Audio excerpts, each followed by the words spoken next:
Harris and former President Donald Trump crisscrossing the battleground states. Harris pouncing on Trump's new claim to protect women, quote, whether they like it or not. Trump trying to walk back Speaker Mike Johnson's call to end the Affordable Care Act. The race now a dead heat just 5 days out. Plus, I think it's going to be messy. Yeah, I think it's going to be very messy, and I think it's going to be very contentious. There's going to be a lot of issues. Trusting the process. Coming up, our Devin Dwyer speaks with some election skeptics about what they're doing for their own peace of mind regarding election integrity. And I didn't set out to break barriers, but I do hopefully look forward to the time when I am no longer unique. Like, my story is not just a Korean American story or an Asian American story. It is fundamentally an American story. Congressman Andy Kim is keeping his eye on the ball as he tries to win a Senate seat in the state of New Jersey. Our latest race to November is ahead. Good evening, everyone. I'm Linsey Davis. Thanks so much for streaming with us. We're following those stories and much more, including the death toll soars from catastrophic flooding in Spain, and many are still missing. Plus, the end of a historic tenure, a closer look at Mitch McConnell's complicated and controversial legacy before his final bow, and a plea deal for young Thug, how Georgia's longest-running criminal trial led to this outcome. But we do begin with time running out on the campaign trail. Just 5 days to go, and that pool of voters is shrinking. 62 million Americans have already cast their ballots.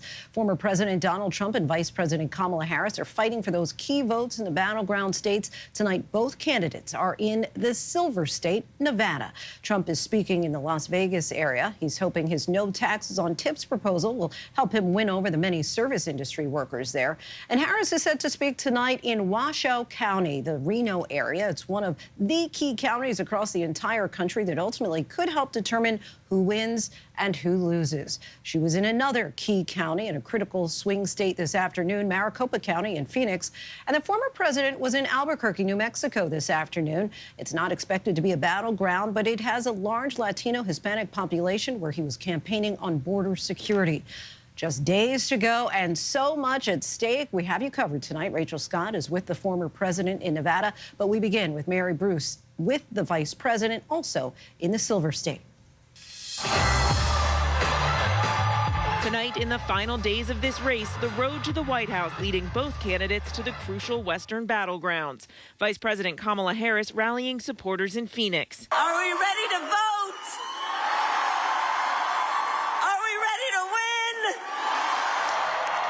Harris, who has been banking on a surge of women voters to push her across the finish line, now seizing on new comments from her opponent. Donald Trump promising to protect women, quote, whether the women like it or not. And my people told me about 4 weeks ago, I was saying, no, I want to protect the people. I want to protect the women of our country. I want to protect the women. Sir, please don't say that. Why? They said, we think it's very inappropriate for you to say. I said, well, I'm going to do it whether the women like it or not. I'm going to protect them. Today, Harris calling those comments offensive. It actually is, I think, very offensive to women in terms of not understanding their agency, their authority, their right, and their ability to make decisions about their own lives, including their own bodies.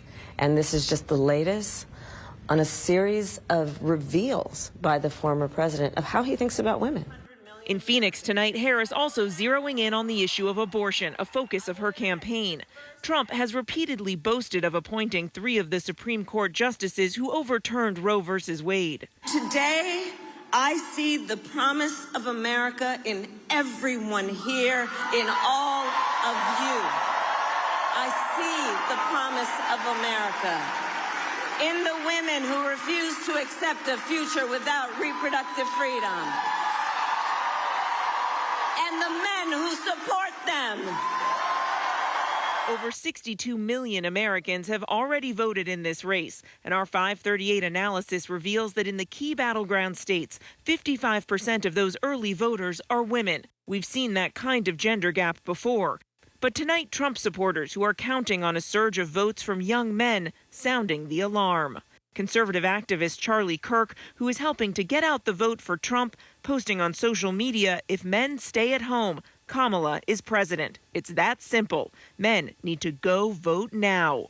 But in Arizona, Harris doubling down. He simply does not respect the freedom of women or the intelligence of women to know what's in their own best interest and make decisions accordingly. But we trust women. We trust women. Mary Bruce is with the vice president there in Las Vegas. And Mary, I understand that Harris got a few new endorsements in the past 24 hours. She certainly did, and she, of course, is also courting those key male voters, and she's hoping that these big-name endorsements that in the last day will give her a big boost, including Arnold Schwarzenegger, the actor who went on to serve as the Republican governor of California. He said, quote, "I will always be an American before I am a Republican." And Lakers great LeBron James, citing his family, saying, "When I think about my kids and my family and how they will grow up, the choice is clear to me." Lindsay. All right, Mary Bruce for us. Thanks so much, Mary. Former President Trump in New Mexico late today said that he'll create a new cabinet position to reduce the cost of living, adding that Elon Musk would play a role. And Musk himself said that Americans should prepare for temporary hardship if Trump wins. Rachel Scott is with the Trump campaign in Henderson, Nevada. Tonight, Donald Trump traveling to New Mexico, a state he lost twice before, but says he can win this time. So I'm here for one simple reason. I like you very much, and it's good for my credentials with the Hispanic or Latino community. As I was saying, I love the Hispanics. I love them. It comes in the wake of the uproar over a speaker at Trump's Madison Square Garden rally, making crude jokes about Latinos, calling Puerto Rico a, quote, floating island of garbage. I think it's called Puerto Rico. In his closing argument, Trump zeroing in on two issues, inflation and immigration. But I've come here today with a message of hope for all Americans.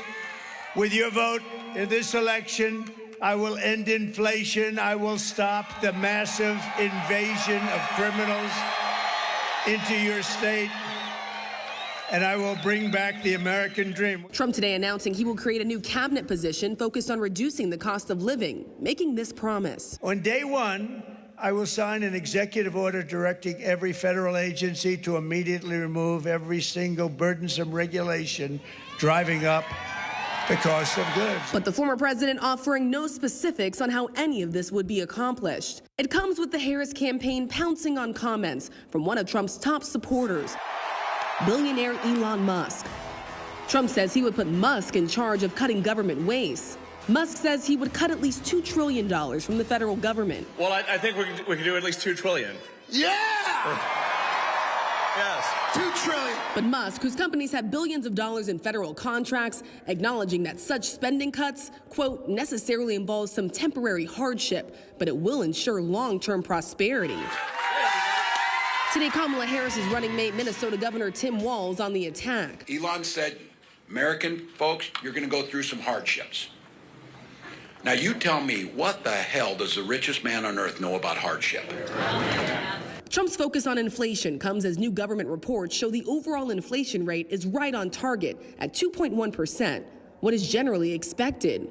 And today's new promises come 24 hours after Harris said controlling prices was at the top of her to-do list, as she told our Mary Bruce. My highest priority is to bring down prices and bring down costs. That is one of the biggest issues that is affecting the American people. I've been traveling the country. They know the price of groceries is still too high. I know it's still too high. And Rachel Scott joins us now from Donald Trump's rally in Henderson, Nevada. Nevada, of course, a swing state. Rachel, in recent days, tell us which slice of the electorate in particular the former president has been courting. Well, Lindsay, especially after that controversy at his Madison Square Garden rally, the former president has been spending the last few days trying to reach out to Hispanic voters, Latino voters. He had that stop in Allentown, Pennsylvania, which has a large Puerto Rican community. And then he visited Albuquerque, New Mexico today, in which he said that he was trying to boost his credentials with Hispanic and Latino voters. He has this rally in Henderson, Nevada tonight, and then he makes one more stop tonight in Battleground, Arizona, a packed schedule for the former president, Lindsay. Yes, nonstop on both sides for the campaigns. Rachel Scott for us in Henderson, Nevada. Thanks so much, Rachel. New video shows the sheer force of Spain's worst flooding in decades as the death toll soars. Watch as a muddy river of debris came pouring into the city of Paiporta.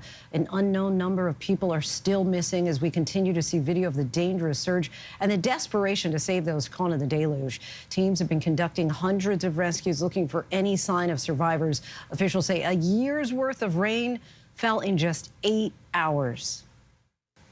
Tonight, one of the warmest Halloweens in the Northeast. New York, 81 degrees. Philadelphia, 82 degrees. Both tied the record, but a cold front is on the way after triggering severe weather in several states, including a brief tornado in northern Oklahoma. Meteorologist Lee Goldberg from our New York station, WABC, joins us now. And Lee, the warmth in the Northeast sounds like it's about to change. Yes, one more day to enjoy this kind of late summer warmth, Lindsay. It also gets less humid tomorrow, so things start to change. In the meantime, Halloween is feeling more like Labor Day. We've had record time warmth in Philly and New York City, and it's been a toasty night. Now, there's a front over the Mississippi. It essentially is separating two seasons. We have summer on the eastern side. On the western side, it's fall and even a little taste of winter. I mean, Minneapolis went from 70s to snow today. Now, there are showers tonight for trick-or-treaters from the Ohio Valley, Tennessee Valley, right down to the Gulf Coast. Those press eastward and they actually weaken. It's all about warmth this evening in the Northeast. Trick-or-treaters are running into temperatures in the 70s. Heavy costumes, it's actually a little steamy there. Well, we'll see relief. First tomorrow, we start to see the drying. It's still a warm day, and it's a windy day, too. I am concerned about the fire danger increasing, and drought conditions continue to worsen. Then temperatures start to plummet tomorrow night as the cold air rushes in. By the time we get to the end of the weekend, we're really seeing 50s, which is just average for November. You know what, Lindsay, though? It doesn't actually stick around. By the time we get to Election Day, we start another warm-up. We may be talking about record warmth midweek next week. Back to you. These warm temperatures, rather spooky, yet enjoyable. All right, Lee Goldberg, our thanks to you. A Pennsylvania judge has agreed to halt a lawsuit challenging Elon Musk's $1 million a day giveaway to voters while the tech mogul tries to move the case to federal court. The Philadelphia district attorney sued to stop Musk and his America PAC, calling the giveaway an illegal, unregulated lottery. The PAC says they've given away 12 $1 million awards so far. The delay will likely move any hearing until after the election. A new development from the longest criminal trial in Georgia's history. Rapper Young Thug has taken a plea deal in his RICO case. I've learned from my mistakes. You know, I come from nothing and I've made something and I didn't take full advantage of it. I'm sorry. The music artist was charged in 2022 as part of a sprawling RICO indictment involving more than 24 others. He was also charged with gang, drug, and gun crimes, with prosecutors alleging that he was the leader of a gang known as Young Slime Life, or YSL. Joining us now to break it all down is ABC News legal contributor and trial attorney, Ms. Shauna Lloyd. Shauna, what do we know about this plea deal? So what we know is that it resulted in, essentially it was a blind plea deal. Let's start there, which means that the judge actually determines what the sentence is, because neither the defense nor the state could agree. So he submitted to allow the judge to come up with the sentencing. What the judge did is that she sentenced him to a total of 40 years. The first 5 years are going to be commuted, which means time served, so he gets to go home. The next 15 years he's going to be on probation, subject to special terms. Now, the last 20 years is what we call backloaded, which essentially means in those 15 years of probation, if he's rearrested or violates any of his probational terms, he will actually be sent back to jail to serve those remaining 20 years. And two others also accepted plea deals this week, which usually raises questions about whether they gave information to prosecutors on another member of the group. But since this trial started in 2023, could this just signal the prosecution was worried it couldn't win this case? Absolutely, Lindsay. I mean, we were very close to a potential mistrial with that witness giving out information that was not supposed to be given to the jury. So we were on the verge of potentially having to have a mistrial declared, which means the state potentially would have had to bring this again. So I think that this plea deal really speaks to the state of the case and where it was, both sides looking to still gain the advantage with that and coming together for this plea deal. A major point of this case against Young Thug was using his rap lyrics to prove he committed some crimes, a controversial practice. Do you think that this will have any impact on cases that attempt to do this in the future? Absolutely. I mean, whenever we talk about musical lyrics, it's a combination of artistic expression along with the fact that they are talking about certain things that may be their experiences. So when we look at cases going forward, we can see that this was a very hard uphill battle for this particular state attorney to prove. And we see that with the way the trial went. Now, I do think that this was a very big caution, as the judge said, to future artists and what you're expressing and just being very mindful about what it is that you are putting out there. All right, Shauna Lloyd, our thanks to you as always. Great to see you, Lindsay. And now back to politics with 5 days left until the election. Let's hear from former President Trump, unfiltered in his own words, in Henderson, Nevada. And when he concludes, our ABC News Live team will be here to check the facts and break down the details of his plans. Let's listen in. And I will bring back something that you haven't heard of for about 4 years. We're going to bring back the American dream, and I want to just thank you. You're going to bring it back. And that's all you really need to know. And remember, Kamala and Sleepy Joe, they broke it. I will fix it, and we'll fix it fast. And we're going to have America that's bigger, better, bolder, richer, safer, and stronger than ever before. And, you know, we're doing fantastically well in the polls. And I want to thank a man who's with us. And I said, Joe, you got to go because he's got some big stuff going on, and we got to win this thing. He's heard my speeches before a little bit. But you have a great governor here, Joe Lombardo. And where is Joe? Where is Joe? Thank you, Joe. Is it okay? Can he go and do some business so that we can win and he can take care of some young people that are incredible and love him? Joe, thank you very much. You go home, Joe. Thank you. Appreciate it. Great job. Joe Lombardo, everybody. Thank you.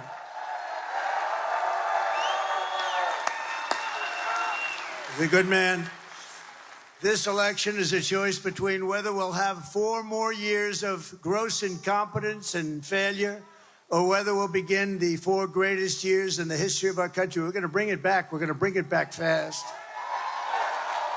And I'm asking you to be excited about the future of our country. That's not an easy thing to do when you see these clowns, these horrible, horrible people we have, these horrible people we have running our country. I'm asking you to dream big again. Dream big again. This will be America's new golden age. That's what we're going to do, a golden age of America. Every problem facing us can be solved, but now the fate of our nation is in your hands. This is a very big state for us. This is a very big state. I love it.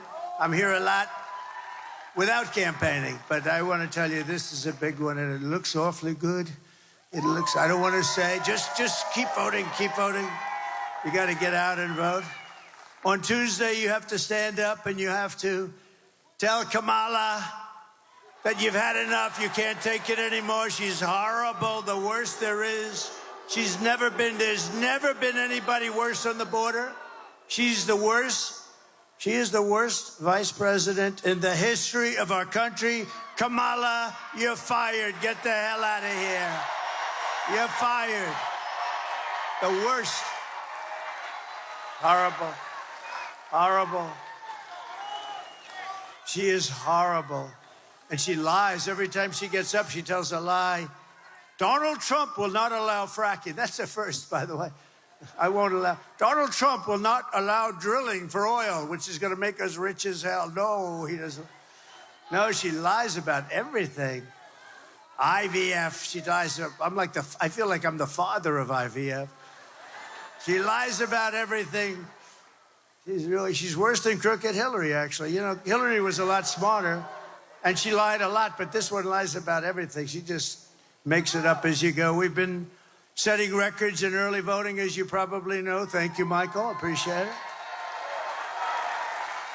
But we can't let up. In-person early voting in your state ends tomorrow. So get out and vote. But the main thing is you gotta vote. You gotta get that. Tuesday is a very special day. It's a big day, and we can close this thing out. We're leading for the first time, I think, ever, right? We're leading in early voting for the first time ever. That's right. Never happened because, as you know, Democrats always lead in the early part, and the Republicans like to go there on Tuesday, and I understand that you want to see your ballot go into a box. I'm not even sure you see that with this craziness that we have, but we're going to get it all changed. But we're doing really well, and to be leading in early voting is unprecedented, so that's really great. So it's an honor. And if you can't make it tomorrow, you got to make a plan. You got to be there on Tuesday, everybody. Who has not voted? Whoa. Whoa. Who has voted? Great. That is great. Wow. Thank you very much. That's great. Thank you. Look at that.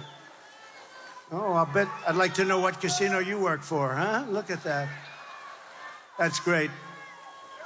So those that haven't, get out and vote. Every vote counts. Thank you very much. With your help, we're going to win Nevada. We're going to defeat Kamala Harris. Kamala. And we're going to, what are we going to do? We're going to make America great again, right?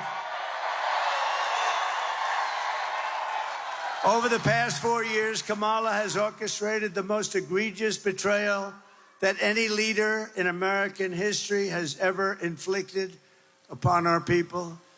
She's violated her oath, eradicated our sovereign border, and unleashed an army of gangs and criminal migrants from prisons and jails, insane asylums and mental institutions, from all around the world, from Venezuela to the Congo. Today, I want to hear directly from a mother whose world has been absolutely shattered. This just came out, and everybody that sees it is like devastating. And there's so many things happening like this with the illegal migrants, so many killers. We're not going to let it go on. Please watch. Sunday night, I asked her to not stay up super late because of her coming to work with me in the morning first to do her summer school. She said, okay. I told her good night and I love you. I went to bed, not realizing that that was going to be the last time I saw her. We're best friends. Yeah. We're going shaking again. I woke up to notice she wasn't in her bed. I'm in my heart trying not to lose my mind because I don't know where she is. I finally remembered her phone had a location on, and her phone was pinging just 2 minutes down the road, right behind the skate park. I start driving to the direction the phone was being pinged at, and I see a couple cop cars with lights on. I see yellow tape, and immediately my heart drops and sinks to the bottom of my stomach. My daughter's hands and ankles were both bound. She was strangled to death, left with no pants. And I know in my heart, she fought incredibly hard. She was not going down without a fight. We begin with two men we're learning are charged with capital murder tonight, accused of killing a 12-year-old girl. Police say these men strangled her before dumping her into that creek. Both men were in the country illegally. Apprehended, then released by Border Patrol less than 3 weeks before Jocelyn's death. The men accused of killing Jocelyn Nungare are affiliated with the gang known for brutal violence. Kamala Harris was in charge of immigration in our borders. If we had better border policies and not open borders and not these catch and release policies, I truly believe this all could have been prevented. Under her being vice president of this country, my daughter's life was ripped away from her. She had her entire life ahead of her. Happy birthday, dear Jocelyn. My daughter is 6 feet in the ground based off of policies that she allowed to keep. Kamala Harris did have one job, and she not only failed, not me, she failed my daughter. She failed Jocelyn. She was only 12. President Trump reached out, gave me his sincerest condolences as not a former president, but just as a father, someone who cares. I believe Donald Trump needs to be back in office. I can at least know that my next child will be safe in this country.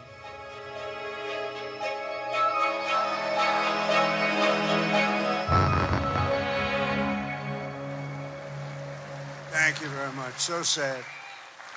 Thousands of people all over our country. This is constant. These are some really tough people, some really bad people coming in.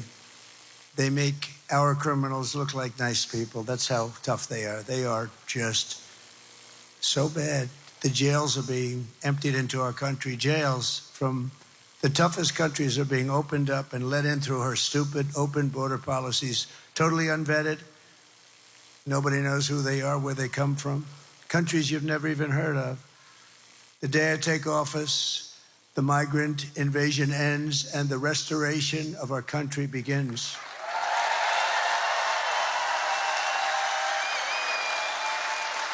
And I believe it's the biggest problem.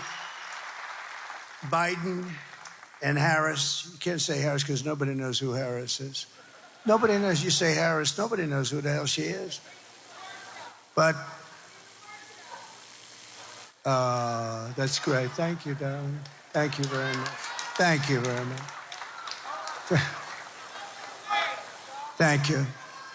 The savages charged with brutalizing and murdering Precious Jocelyn are members of the same vicious Venezuelan prison gang, Tren de Aragua. And they're taking over apartment complexes in Aurora, Colorado, where you have a governor who's petrified. He's a radical left lunatic, and he's petrified. He doesn't know what the hell to do. He's lost. I call him a lost sheep. And they're unleashing a violent killing spree all over America. The United States is now an occupied country. Can you believe I have to say that? We're an occupied country. They're coming in, and they're by the thousands, and they have equipment that's military-grade equipment. How do they get that? They have military-grade equipment, but it will soon be an occupied country no longer. November 5th, 2024 will be Liberation Day in America. Liberation Day.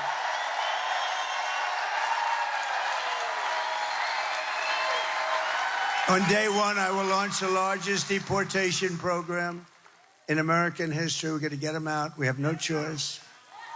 I will rescue every city and town that has been invaded and conquered. They are conquering areas of our country. They're conquering. We don't know, and nobody wants to talk about it. And the fake news, of which there is a lot back there. Whoa.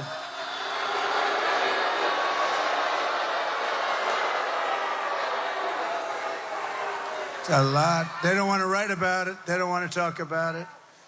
They don't want to. They'll write about it after the election. No, you don't want to write about it now. And we'll put these vicious and bloodthirsty criminals in jail, or we'll kick them the hell out of our country. We'll want them out. Through our open border, Kamala Harris is also actively aiding and abetting the worst human traffickers, child smugglers, drug dealers, and bloodthirsty criminal networks on the planet. There's nobody worse than what she's catering to. They even have an app number, where to call, so they can dump off illegal migrants. They have an app. Can you believe it? They have cell phones. They have airplanes flying over the border, loaded up with migrants that they're dropping all over our country. The cartel's profits have soared from relatively minor numbers to $13 billion from human trafficking alone under border czar. She doesn't want to be called border czar. She was the border czar, but you know what? She was in charge of the border. And by the way, the Border Patrol, they endorsed me very strongly. They even said I was the greatest president in the history of our country. Now, I said, does that include Abraham Lincoln? Does that include the great George Washington? They said, you're the best president, and you're the best president on the border. We had the best border. Drop that, please. Drop my all-time favorite graph. Do you mind? I love this. I sleep with this. I kiss it. I kiss it. Oh, that saved my life, I guess. Without that graph, I wouldn't be here right now. I looked over to my right very quickly, and I noticed there was a little problem. A little bit of a problem. Lunatics, we got lunatics out there. But that says it. The last day that I was in office was the arrow on the bottom. That was the lowest day in the history of our country for illegal immigration. That was done by the Border Patrol and ICE. And then it became like an Elon Musk rocket ship. Look at that. Look at what happened. That was the lowest day we've ever had in terms of illegal immigration. By the way, the drugs were equally low. The whole thing was so good. All that guy had to do is leave it. He went to the beach all the time, right? He could have gone to the beach, but he went to the beach, but they made changes. Instead, remain in Mexico. I got things that nobody could come into our country. They had to remain in Mexico. I think Tijuana might have been the fastest growing town in the history of the world. Hundreds of thousands of people, but they weren't in our country, and we want people to come in, but we want them to come in legally, right? We want people to come in, but they have to come in legally. We don't want murderers and drug dealers, and we don't want them to open their prisons. Think of it, they're opening their prisons and dumping them on us. But every day they're stealing innocent lives on both sides of the border, both sides. Just days ago, a young U.S. Marine Corps veteran named Nicholas Quetz from Arizona was driving through Mexico very routinely. Who would think this could happen? For a beach weekend with his great friends. Everybody loved him. He had a lot of friends. When he was viciously gunned down on the highway and murdered by members of a Mexican cartel. And we're joined today by Nick's wife, Carrie, his father, Douglas, his mother, Patricia, his sister, Alexis, and his brother-in-law, Phil, and they're beautiful people. And if they'd like to come up, I'd love to have them just to honor their beautiful boy. I'd love to have them. Come on up. Bill, good.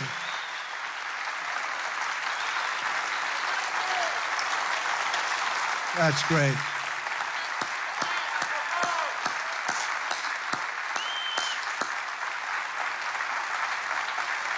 This is a great family, a perfect family. And what happened to them should happen to nobody.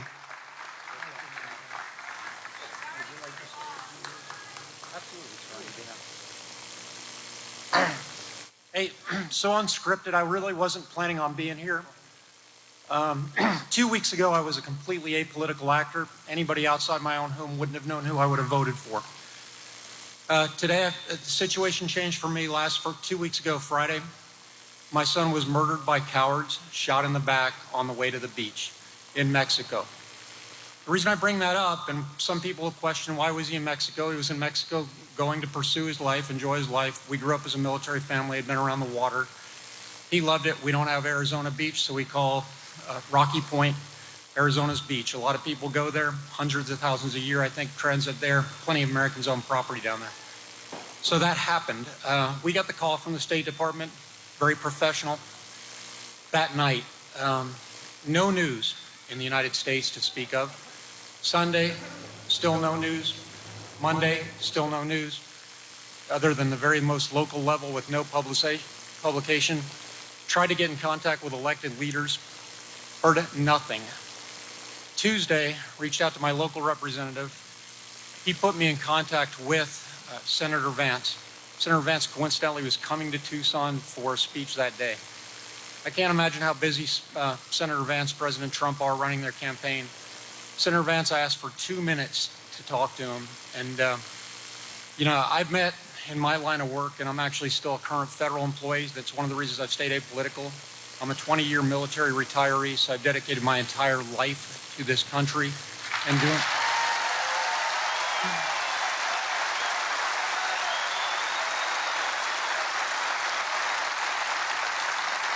My son, who was murdered, is a 4-year military veteran of the United States Marine Corps. He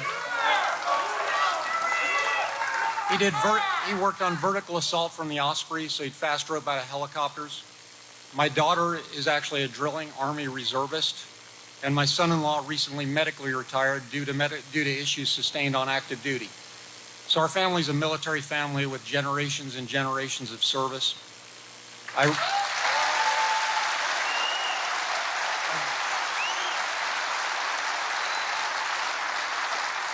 I bring these things up as an apolitical actor and somebody who struggled, the kind of Americans many are, who probably sit around their table and say, who are we going to vote for, go back and forth, decide what we think is important.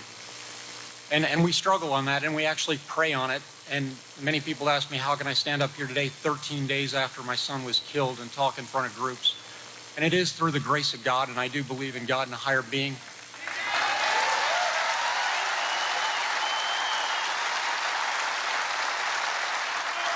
I do believe my son Nicholas has given me the power to be here, has given my wife the power to be here, has given my daughter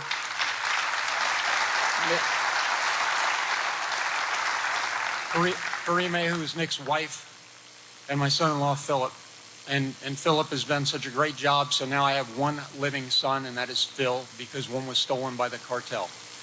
So when I met with Senator Vance, and because I am apolitical and met many leaders from up to the level of National Security Council plenty of times, working different issues for this government, I asked him a question, and I said, sir, before we talk, I need to know if I'm speaking to the candidate, the senator, or the Marine. And he said, I'm JD. I need you to tell me what I can do for you, and you tell me what you can do for me. And he meant it as a way of helping him to help me. So JD Vance was awesome. I asked for 90 seconds. He gave me 15 minutes. At the end, the very next morning,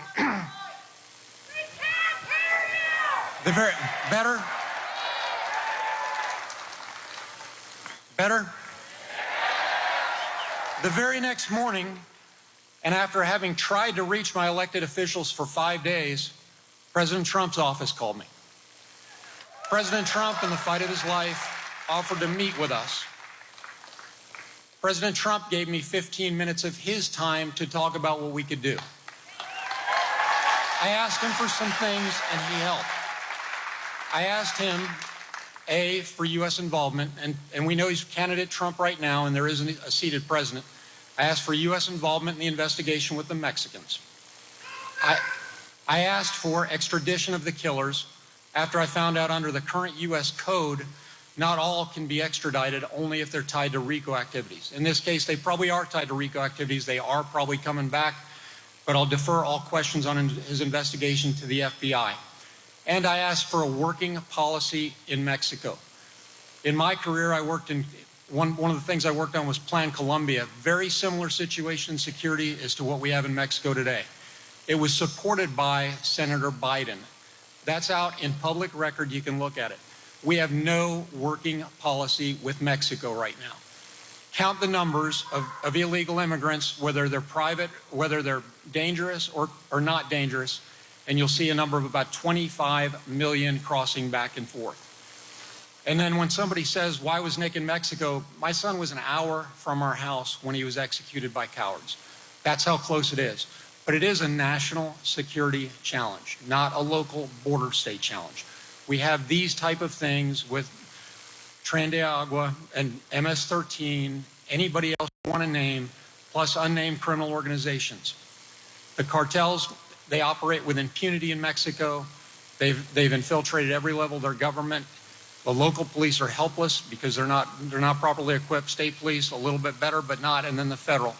But we need to work with the Mexicans on this to go forward. So what I'm leaving you with, and I'll give this back to President Trump, to whom you came to listen, not me, is this. For most of us in this room, and honestly, I would not have been in this room because it wouldn't have been political 2 weeks ago. You know who you're going to vote for. But for the soundbite and the people looking at this, after 12 days, I received a phone call from Senator Mark Kelly. That was the 12th day. And he was gracious, and he offered his condolences. And I told him, sir, I appreciate that because I'm a respectful person. I'll work with anybody. But what I want is sponsorship of a couple of things. One is change to U.S. code so that if people have committed crime against U.S. persons, especially murder, they are brought back here to face our justice.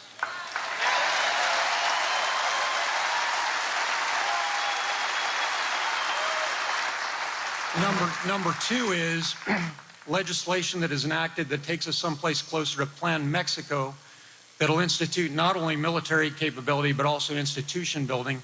And if we break out the numbers of what it costs, we can do that for much less than we spend on illegal immigrants. And we can make both sides of the border secure. People are coming here. Some come from economic, and we talk about that, but many of those people are actually fleeing due to the insecurity in their own country. If we can help them, we can help ourselves. Senator Kelly, and as I said, so this is bipartisan, but we need a leader who can enact it. And the leader is standing right next to me because he's promised to enact it. bipartisan. And I will tell you, President Trump, former President Trump, however you want to name him, and I had some really good conversations there. We had conversations between ourselves, two men looking at each other. The man had a tear in his eye when he saw the picture of my son, and the person that those that are on the have not committed and don't know, he's a decent man. He tried to help us, and he promised to help us. He also made a promise to me that'll be between the two of us, but if he's elected, I do believe he'll keep it. Sir, I can't thank you enough. Sir, I can't thank you enough for what you've done for my family in terms of calling attention to this. It was unreported in the media. Go back and check for anybody who looks. And I will tell you, and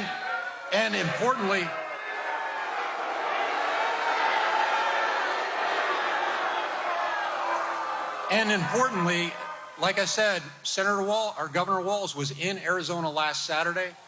He had a convention. We tried to go. We asked to go. I've got electronic proof of it so we can show pictures. They've already been released to the media. We're told it was full. It was in a high school auditorium, and we weren't allowed to speak with him. So when you wonder about where America really is and what the stories are, you don't have to wonder anymore. The man next to me and his vice presidential nominee, a current seated senator, both met with me within 36 hours of asking, and both took up the cause.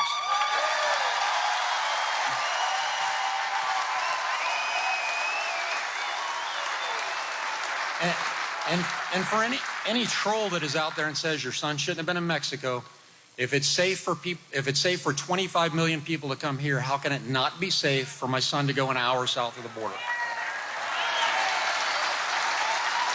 And for the trolls that say we're politicizing my son's death, I will tell you to go to the root of the word. It is the policy that contributed to my son being killed. It is the policy that's contributing to the death of other Americans, just like the video you saw that young lady. It is the policy that's contributing to fentanyl coming into the United States. Those are political failures, and we need to end them. Thank you for your time.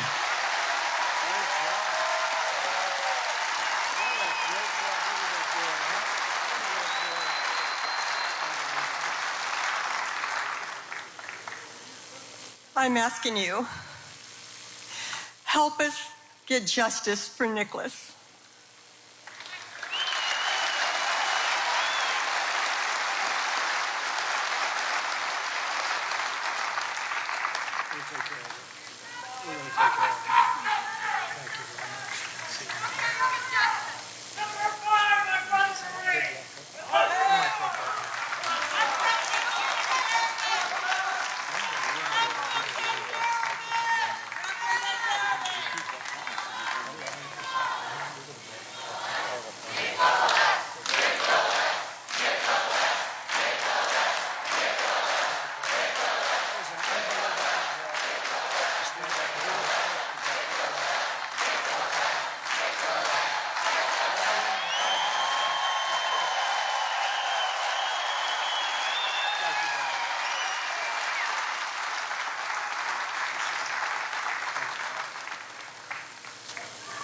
We'll take care of it.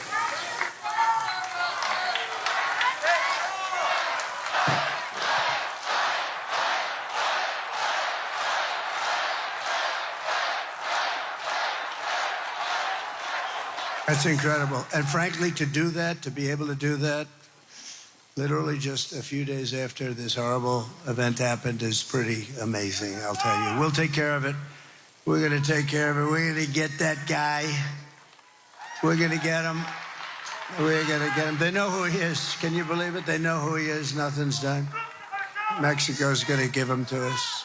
Mexico's going to give him to us. They have to. They have to. It's going to be real easy.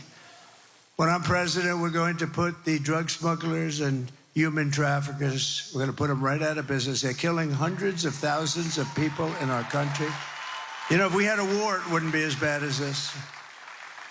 Hundreds of thousands of people a year are being killed. To expedite removals of the Tren de Aragua savage gangs, I will invoke the Alien Enemies Act of 1798 to target and dismantle every migrant criminal network operating on American soil. And if they come back into our country, it's an automatic 10 years in jail with no possibility of parole. And I'm hereby calling for the death penalty for any migrant that kills an American citizen or a law enforcement officer. All right, there you have Donald Trump speaking to a rally in Henderson, Nevada. He said that we're going to bring back the American dream, get people excited again about the future, dream big again. He described this country as now an occupied country. He said that they're coming in by the thousands and that November 5th will be Liberation Day. He said that he, again, promised to have the largest deportation in our country's history. And now I want to bring in Alex Perche. He joins us now. Alex, this is a typical campaign stump speech. Just break down what we've been hearing from the former president. Well, it is what we're kind of used to hearing from him, especially in recent weeks. But we knew him being in Henderson, Nevada, there was going to be a huge focus on the border. The president talking actually as we came out of that about calling for the death penalty for any migrant that kills an American citizen or a law enforcement officer, which drew one of the largest cheers from that crowd. But what was different about today is we saw him kind of focus in on family stories. They played an emotional video of a mother who had lost a child, and also they brought up another family who had recently they say their son had been killed in Mexico on vacation. But you know, that is what we've seen him really try to do to rally his base in recent weeks. You know, the former president has touted early voting numbers for Republicans across the country, but earlier on there was a call and response, him asking whether or not the folks in the crowd had gone to vote early, and a lot of this, Linsey, is rhetoric that he's hoping will rile this base up and get them motivated to go out to the polls. And you talked about early voting just a moment ago. He did as well at the beginning of his speech. Give us a sense of the latest with regard to the early voting numbers. Well, Linsey, the latest we have, and this is from the University of Florida, Democrats still nationwide have an edge here at about 39% of the early vote. Republicans coming in closer to about 30, 36. And Linsey, the other thing that we've been kind of monitoring with this early vote is who's voting. You know, we've been highlighting this gender divide. We obviously know that Vice President Harris has done tremendously well with women. Right now, that early vote, about 54% of them are women, which you can glean from that what you will. 43 and some change from the male vote. But again, you know, even though we see that people are registered to a party, it does not necessarily indicate who they're casting their vote for once they're in that ballot. Of course. And there have been a number of big celebrity endorsements in the past few days on both sides. Give us a sense of who Trump as well as Harris have been touting.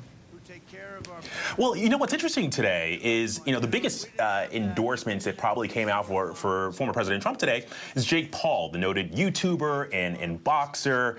It's interesting, Linsey, because Jake Paul is someone who connects with this young male demographic. We know that's something that Vice President Harris has struggled with. We even caught her on a hot mic talking about the need to really kind of shore up that vote. Jake Paul's got a fight coming up with Mike Tyson. That's obviously going to draw some more attention. But also for Kamala Harris, she got LeBron James's input. And listen, the guy's a $1 billion man at Nike for a reason. He can sell shoes. They're hoping that he can also bring votes her way. All right, Alex Perche for us. Appreciate your thoughts for tonight. And we did introduce you last week to Senate hopeful New Jersey Curtis Vashon. Tonight, it's Andy Kim's turn. The lifelong New Jersey resident hopes to punch his ticket to the U.S. Senate on Tuesday. In tonight's race to November, we got a chance to play a sport with him that's currently the fastest growing sport in America, pickleball. Congressman Linsey, very nice to meet you. Nice to meet you, too. Thank you so much. Taking me out on the court, shall we? Yeah, of course.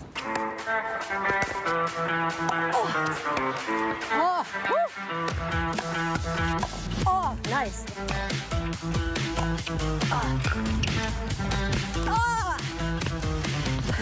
Despite all the racket of election season, Congressman Andy Kim 2-0 is keeping his eye on the ball. Not only a fierce competitor on the campaign trail, but on the pickleball court. I got to blame the basket on that. Coming up with excuses. I had no idea that you're co-chair of the pickleball. That doesn't mean I'm good, though. I was hoping that we can get people to play with each other and get to know each other. Yeah, we're running for Senate.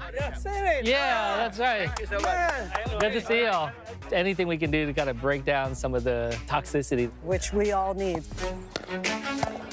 His message to the residents of New Jersey, he's ready to serve. A native of the Garden State and first-generation Korean-American, Congressman Kim has his sights set on becoming a senator.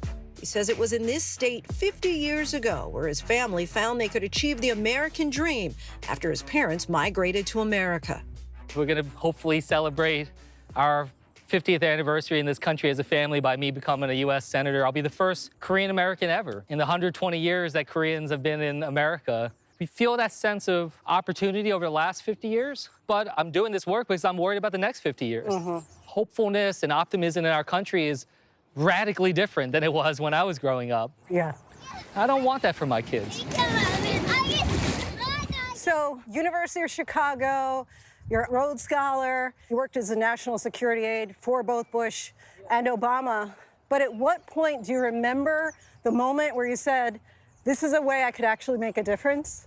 Yeah, well, I was a sophomore in college when 9/11 happened, and I felt the need to serve the country. And who would have ever thought that pickleball is a way to help work across party lines? Are there times that maybe there's a contentious relationship or conversation across the aisle and say, hey, let's go hit some balls on the pickleball court? It's getting less and less that way, but I think we could use a lot more of that. His biggest opponent? We're the third or fourth largest contributor. Businessman Curtis Bashaw, a Republican who's also vying to become the next senator of New Jersey. I'm curious what your reaction was when there were the baseless claims that you were wearing the colors of North Korea on a tie, but then Curtis Bashaw defended you. That's something that we should all stand up for. We may have differences of opinions on ideas, but that doesn't mean that we can't be respectful for one another. Unfortunately, so much of our politics have gotten out of control. Sadly, it's not the first time in my life that I've been accused of, because I'm Asian American, of having loyalties to other countries. And I have every bit as much right to run for the U.S. Senate, to be somebody who is working on behalf of America. And you would be the first Korean American to ever be a sitting U.S. Senator. Yeah. How do you feel about that? It's kind of surreal, you know. I didn't set out to break barriers, but I do hopefully look forward to the time when I am no longer unique. Like, my story is not just a Korean American story or an Asian American story. It is fundamentally an American story. You actually represent an area that voted for Donald Trump twice, and yet that same area where you were born and raised, now serve, actually voted for you in 2018, 2020, 2022. In 2020, I was one of only 7 Democrats in the entire nation to win a district that Trump won. I think it gives me a sense that we can build a politics that brings us together rather than divides us. Earlier this year, a jury convicted Senator Bob Menendez on federal bribery charges, leaving his seat up for grabs. Do you think that his actions have permanently harmed the Democratic Party in the state of New Jersey? It harms, in general, people's perceptions of politics in New Jersey. 84% of people surveyed in New Jersey believe that their politicians are corrupt. That is a devastating number. We deserve better. This is a country of 330 million people. Like, we should be able to find, 435 people in the House and 100 people in the Senate who are people of substance, integrity, honesty. And so, that was a big reason why I stepped up, is I want to show that there's a different kind of politics we can build. Asian Americans, as you likely know, fastest growing voter population in the state of New Jersey. Do you think that enough is being done to court and appeal to that voting bloc? No, not even close. Taking that vote for granted, not reaching out. And frankly, I feel it in how people treated me. When I first ran for Congress, people said there's no way that you can win this congressional district. It's 85% white, as if I can only appeal to people who look like me. A year ago, someone looked me in the eye and said I'm the wrong kind of minority to win statewide in New Jersey. Let's talk about January 6th. It's such a striking image of you on your hands and knees, cleaning up after the devastation and destruction inside the Capitol. If anything came out of that horrible crisis, that perhaps it would be like this defibrillator moment that would shock our country back into some normal heart rhythm. But unfortunately, I just immediately saw some of my colleagues, pull out the same speech they were going to give about, the election being stolen. And I just got so frustrated. I left the House chamber. I started walking through the Capitol for the first time since we were let back in. And I remember I got to the rotunda and my heart broke. I mean, that is, in my opinion, the most beautiful room in America, the most beautiful room in the most beautiful building. It was my mom and my dad that took me to the Capitol for the very first time when I was a kid. And I remember how much they loved it. I remember the smile on their face that they got to show me this incredible building of this country that took in 2 young Koreans that were born at the end of the Korean War into poverty and gave them opportunities here in this country. And I was taught to love and respect that building, to love and respect this democracy. How concerned are you that we could have a repeat of another January 6th in this country? Yeah, I mean, I worry about it. I don't necessarily think it'll be the same form. But his focus right now is on the future. Look how tall you are now. As he attempts to create a better tomorrow, ever mindful of his 2 young sons, just 7 and 9 years old. My older son in class, they were asking the kids to say, what do your parents do? And when it came to my son, he said, my dad tries to help people. Ah, that's great. And I thought that was really sweet, that he had somehow deduced the essence of public service. And I hope to set an example for him. I think too much of our politics have gotten so theatrical. It's just performative governance. As a result, it's about like followers on social media, likes, cable news hits, rather than passing good legislation. Tell us about the phone call you got from Vice President Kamala Harris after you won. I think your dad may have been in the hospital at the time. Yeah, so after the primary election, I got a phone call. It was Vice President Kamala Harris congratulating me on winning. And I said, I feel really great about getting through the primary, but with all honesty, I just want you to know I'm taking this call from outside the hospital room of my father. He had just had a major fall. We're not sure he's going to be able to walk again. Vice President Kamala Harris just switched tones and just said, what can I do to help? She shared with me her own experiences in her own life of family members and loved ones having major surgery and health problems. And she stayed on the phone with me for, I think it was about 30 minutes. And I felt like that's the kind of president I want. That's the kind of person I want to lead our country. Congressman Andy Kim is in it to win it. In just a few days, we'll see how his competitive spirit and agility translate at the ballot box. Oh! Nice point. Lots of fun out there. Our thanks to Congressman Andy Kim for the conversation. And that is our show for this hour. I'm Linsey Davis. Be sure to stay tuned to ABC News Live for more context and analysis of the day's top stories. Thank you so much for streaming with us.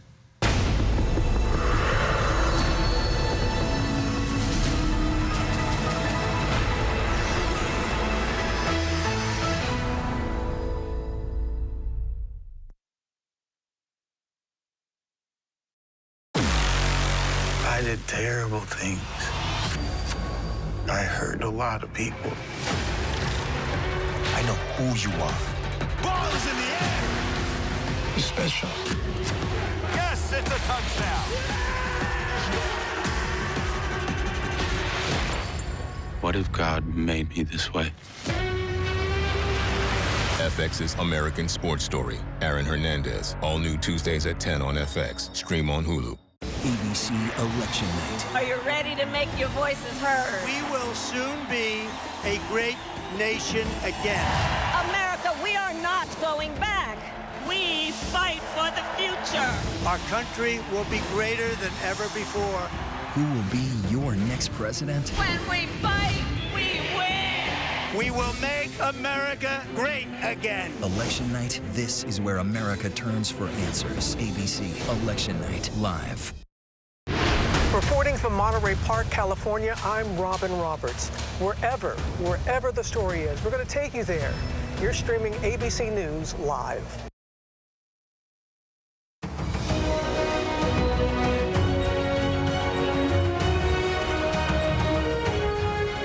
Good evening, everyone. I'm Linsey Davis. Thank you so much for streaming with us for a special edition of Race for the White House.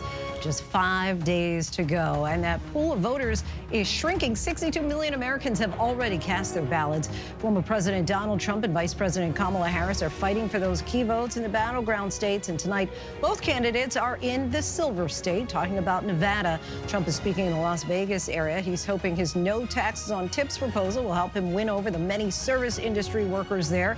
And Harris is speaking tonight in Washoe County, the Reno area. It's one of the key counties across the entire country that could ultimately help determine who wins and who loses. And tonight we want to look at the politicization of LGBTQ rights. We have guests standing by to talk about how each party is playing to a not so small part of the electorate. We'll look at polling and hear from some key players. So just 5 days to go, and we have you covered tonight. Our chief White House correspondent Mary Bruce is with the vice president, also in the Silver State. Tonight, in the final days of this race, the road to the White House leading both candidates to the crucial Western battlegrounds. Vice President Kamala Harris rallying supporters in Phoenix. Are we ready to vote? Are we ready to win?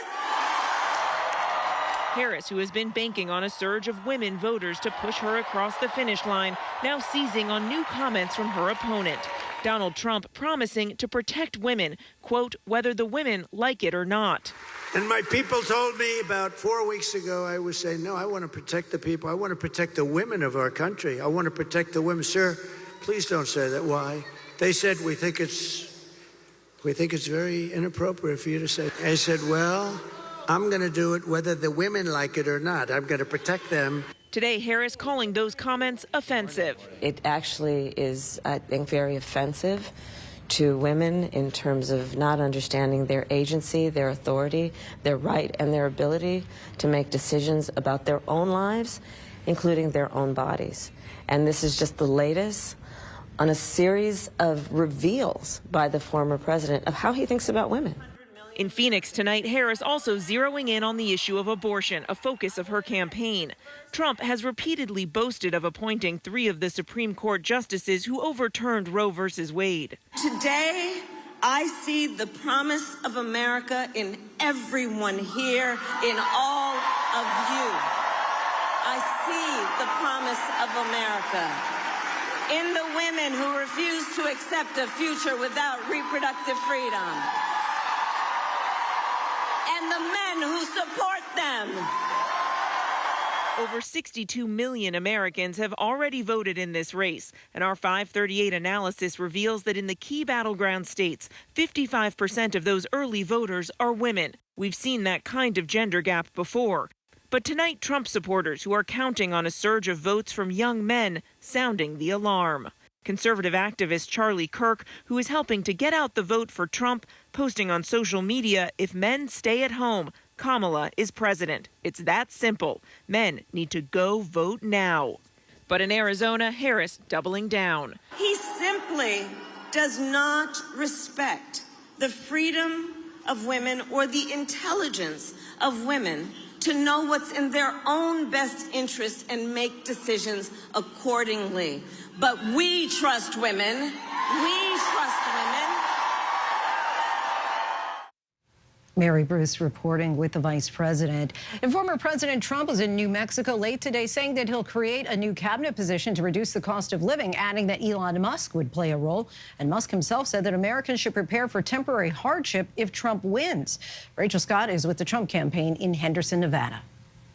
Tonight, Donald Trump traveling to New Mexico, a state he lost twice before, but says he can win this time. So I'm here for one simple reason. I like you very much, and it's good for my credentials with the Hispanic or Latino community.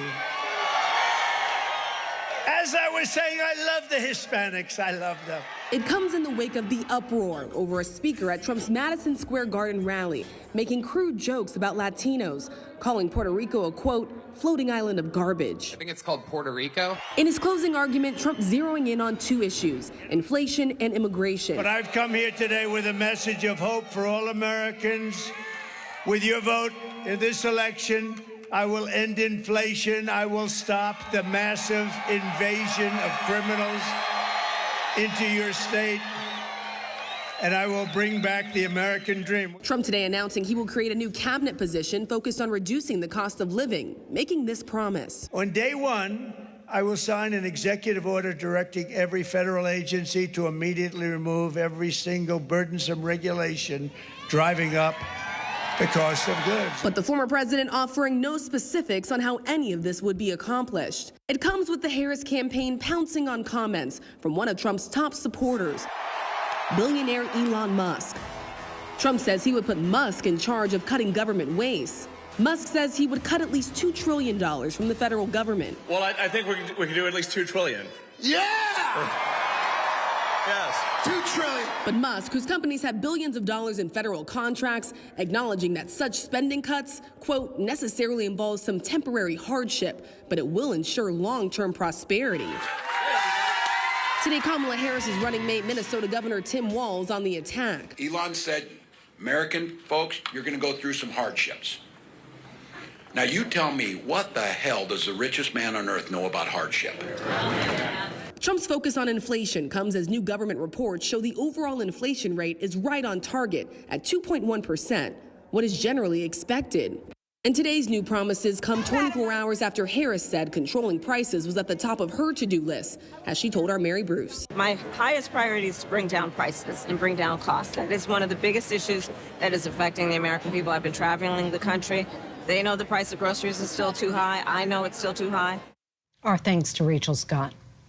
This election, LGBTQ plus voters have a consequential voice. To take a look at the numbers, 538's Galen Troop joins us now. All right, Galen, so tell us, where do Harris and Trump stand when it comes to LGBTQ voters? Yeah, so I should first say that most polls don't ask Americans specifically if they're a member of the LGBTQ community, but the Human Rights Campaign, which does advocate on behalf of the LGBTQ community, has conducted a poll. And what they found was that Harris leads Trump by a 66 percentage point margin. Pretty overwhelming there. I'll say, looking back in 2020, the margin that Biden won the LGBTQ community by was quite a bit smaller, almost half of that. So I don't know if it's just that this is one poll and we don't have a lot of data, or if Harris really is opening up a larger lead. I'll also say, according to Gallup, LGBTQ Americans make up 8% of the American public, and they also, looking at research, tend to be registered to vote at a higher rate than the public as a whole. Trans rights, that seems to be contentious this election cycle when it comes to bathrooms, for example. What are voters saying? Yeah, so first and foremost, looking at the polling, I think it's important to say that a very clear majority of Americans say that they want LGBTQ Americans to be able to live their lives as they wish, have protections in the workplace and the like, and that's extended to trans Americans.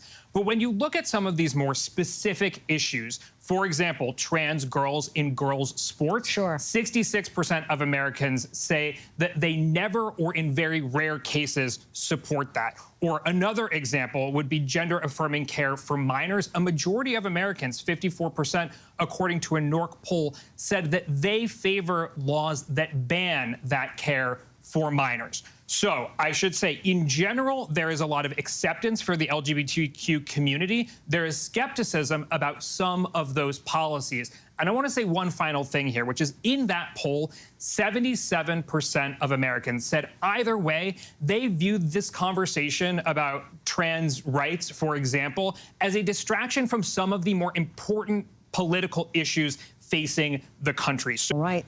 Galen Drew, always appreciate you breaking it down for us. Thank you. Thank you. Joining us now is Kelly Robinson, president of the Human Rights Campaign, America's largest LGBTQ plus civil rights organization. Thank you so much for joining us. HRC says it's mobilizing 75 million equity voters. How are you working to get that many people to the polls?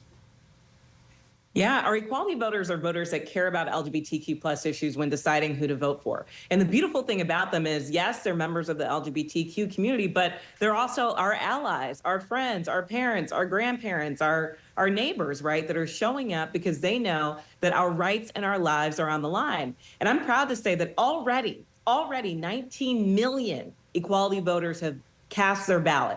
And in our target states, that tracks higher than any other voting group. That is incredible, and I think it shows the motivation that folks have. So our job in these next few days is to make sure that we keep talking to voters, that we keep making sure that we take responsibility for not only turning ourselves out to the polls, but knocking doors, making phone calls, making voting plans with our friends to make sure that they vote too. Because we know that this is going to be a game of turnout, and when we vote, we win.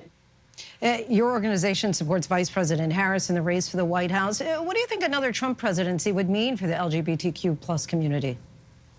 I'm so proud that we endorsed Kamala Harris. I mean, we were right out the gate as soon as she announced, making sure that we were clear about where the community stood, because she's been fighting for our community for decades. I mean, I remember back when she was conducting the first same-sex marriages in California. It's incredible that her administration, along with President Biden, signed the Respect for Marriage Act into law after the overturn of Roe v. Wade, because they wanted to make sure that our community's rights were secure regardless of what happened with the Supreme Court.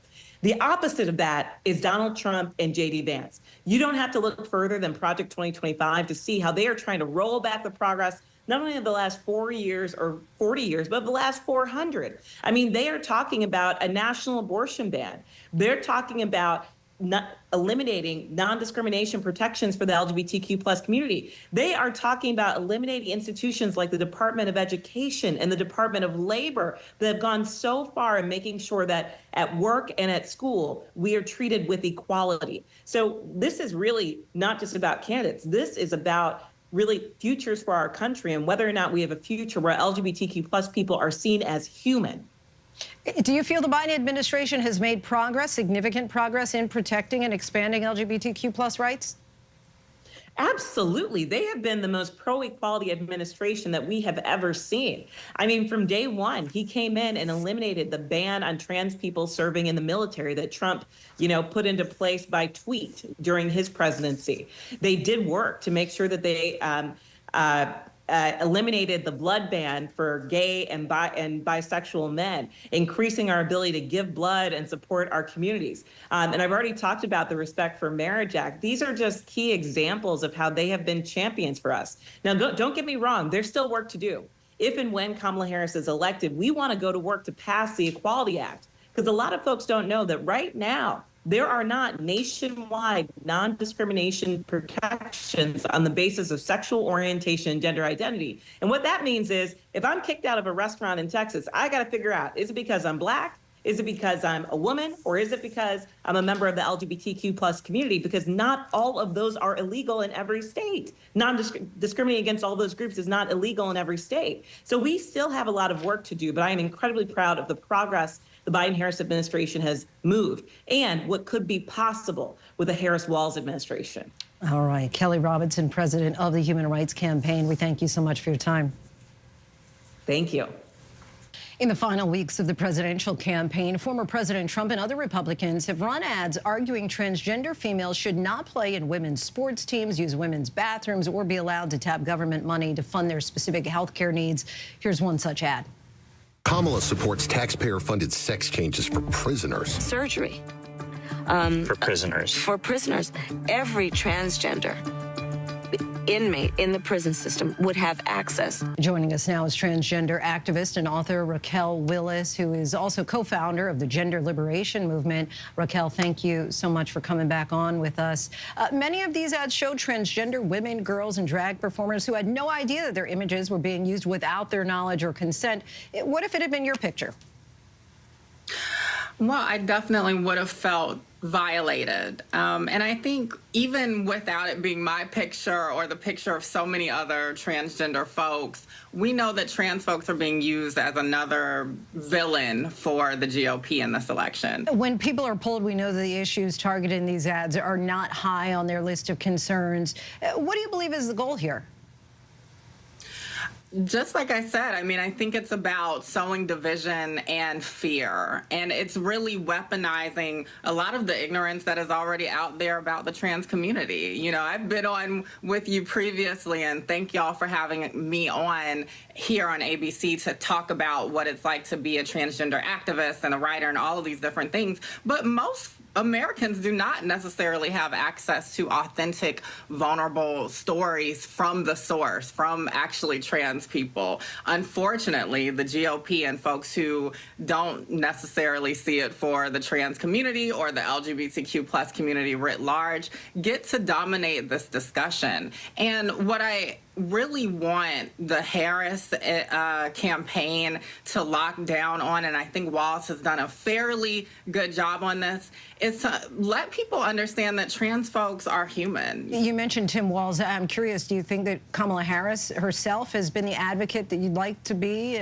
Where could she do better, in your opinion?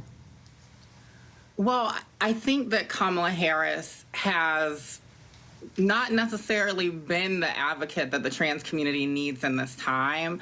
I think that in the framing of a lot of the rhetoric, there's been kind of this sidelining of the humanity of trans folks. And the last thing I will say is I'm highly worried that on the other side of this election, regardless of the outcome, again, there hasn't been enough of an antidote to champion the humanity of trans folks.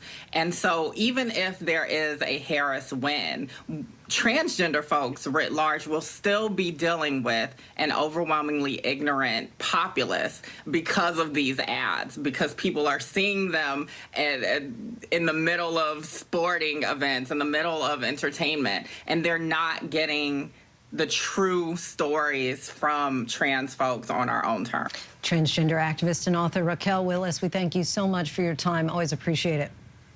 Thank you. It's just our turn to stand up for working people and to stand up for our nation's promise. It's just our turn to defend our rights and to ensure that democracy doesn't die on our watch. Pennsylvania State Representative Malcolm Kenyatta speaking at the Democratic National Convention there this summer. Kenyatta is no stranger to breaking barriers. In 2018, he became the first openly LGBTQ plus person of color and one of the youngest people ever to become a member of the state's General Assembly. In 2022, he became the first openly LGBTQ plus person of color to seek a U.S. Senate seat. And now he's running for Pennsylvania Auditor General. Representative Malcolm Kenyatta joins us now. Welcome to the show. Appreciate you talking with us. We just heard some of your rousing speech there at the DNC. Give us a sense of what keeps you pushing. What gives you your energy? Well, you know what? First of all, thank you for having me. But when you grow up in a working poor family like I did, I'm the son of a social worker and a certified nursing aide, who separated when I was young, meaning I got my first job at 12 years old, washing dishes at a little restaurant. But I buried both of those parents by the time I was 27 because they didn't have access to the type of health care that everybody deserves. And I spent all of my life with a mama that got up every day, worked hard, but still found that the pay that she received and the bills and expenses that she had, they didn't match up. So we depended on so many of the social safety net programs that have made life livable for so many working class families that are frankly at risk right now. And so in this moment, not only do we deserve a government that works for working people and working families, but we deserve leaders who are going to do everything they can to prioritize them, not just folks who are well off and well connected. This election cycle, there's been a lot of conversation about double standards based on race and gender identity. What's been your experience as you meet with voters and campaign for office? Listen, the good news is I get to run in what I selfishly think is the best Commonwealth in our union, best state in our union. And so everywhere I go across the Commonwealth, people are interested in what my vision is for the future, how I'm going to help make their family feel more secure, less tenuous, and how we can have a government that, frankly, is as good as our people. As you're well aware, in the presidential race, polls show Harris and Trump neck and neck in Pennsylvania, a state that could certainly decide the White House. What are you hearing from voters out there about the issues that matter to them? So first, I can say you heard it here first. Vice President Harris is going to win Pennsylvania. Really? And she's going to win because she has a message that is laser focused on the things that I do hear every single day. How do we make it so that people can afford that first home, get their little piece of the American dream? How do we continue to spur small business growth? The vice president's plan of expanding dramatically the amount of dollars that people can write off as they start small businesses, that is transformational. Also, the vice president's proposal around allowing Medicare to cover in-home care for seniors, that is a game changer. And so I'm so excited to watch somebody who comes from a middle-class family carry those middle-class, working-class values all the way to the White House. And it's because of her vision that I think you're going to see a majority of Pennsylvanians get out and vote for her. All right, we'll see how accurate your crystal ball is there, Malcolm Kenyatta. Well, you have me back. I'll be happy to talk about this. Will do. Thank you so much for your time. Appreciate it. And joining us now for more is former mayor of Baltimore, Stephanie Rawlings Blake, and GOP strategist Tricia McLaughlin. Thank you both so much for your time. Let's take a step back now. How do you both feel? 5 days to go. What are a few words that come to mind? And Tricia, let's start with you. Yeah, I thought former President Donald Trump, his trip to New Mexico, I thought it was interesting indication. I think a lot of people are very focused on those 7 battleground states, but there's these 4 states, New Mexico, New Hampshire, Minnesota, and Virginia, that very much could be in play for President Donald Trump. That's what his campaign's looking at, a lot of polls in the margin of error. And if he just gets one of those 4 states, Linsey, and he holds on to the Sun Belt, that's it. That's the game. So it's interesting for me to see that he's trying to expand his path to 270. Stephanie, your thoughts 5 days out? I feel very confident, especially after hearing Mr. Kenyatta, because what happens in Pennsylvania is really going to, I believe, make the difference in this election. You know, Kamala Harris has not taken the foot off the gas. She has people on the ground across this country. She understands the importance of the battleground states. She understands the importance of, thinking about the working class people. You heard from her today talk about how she wants to focus on reducing costs. And we also saw The Economist, a very reputable magazine from across the globe, endorse her today. So I feel very good. I'm going to feel better on Tuesday, but we are chugging along and fighting. And Tricia, with regard to the LGBTQ vote, are Republicans doing enough, do you feel, to appeal to this growing group of voters? Well, I want to speak to something that I think a lot of viewers might not know, because I don't think it's been widely covered, that Donald Trump was the first president in U.S. history to come into the White House openly accepting gay marriage. And he was also the first president to appoint a cabinet-level position to an openly gay person. That's in the history of the United States. So he does have a strong history with the LGBT community, lots of log cabin Republican events. I've been a part of a number of them. But I think we have to remember, the LGBTQ community is not monolithic. They don't just want one thing. They want what everybody else wants, which is low price, low costs, a better economy, better quality jobs. They want to make sure them and their families are safe. And I think that those proposals and those policies is what Donald Trump and Republicans down ticket are speaking to. And we have a split screen here. We can see that Kamala Harris has just arrived there. But Stephanie, before we go, we've seen early turnout is down in some of the key states among black voters. How much of a concern is that for you? It's definitely a concern, but it's not over. We are very focused on micro-targeting voters, expanding what's happening with Get Out the Votes. We have so many people, grassroots people to celebrities, who are, dragging people to the polls. So, I'm optimistic that we're going to continue to push, that we're not taking anything for granted in any of the battleground states. Stephanie Rawlings-Blake, Tricia McLaughlin, we thank you both so much for your time and insight tonight. Thank you. Thanks. And with 5 days left until the election, let's hear from Vice President Kamala Harris, unfiltered in her own words from Reno, Nevada. And when she concludes, our ABC News Live team will be back here to check the facts and break down the details of her plan. Let's listen in. To be here this afternoon for us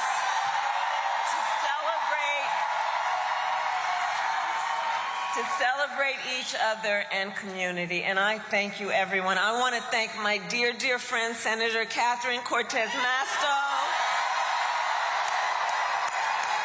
As you know, we were AGs together. I was in California. She was here. We were fighting a good fight, arm in arm, always together. I want to thank Mayor Sheevy, DNC Chair Jamie Harrison, Michael Gordon with LaYuna Local 169, and Nevada, please send Jackie Rosen back to the United States Senate.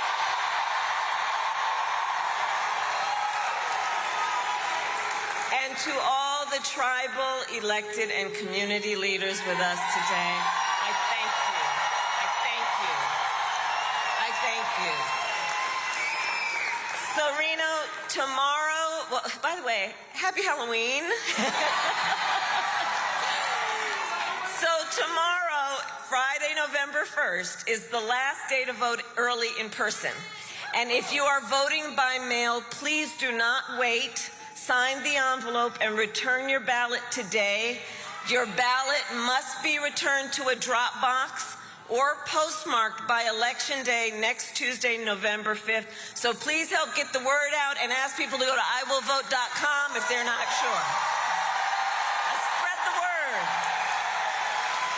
And we need you to vote, Nevada. You are going to make the difference in the outcome of this election, and I thank you. I thank you.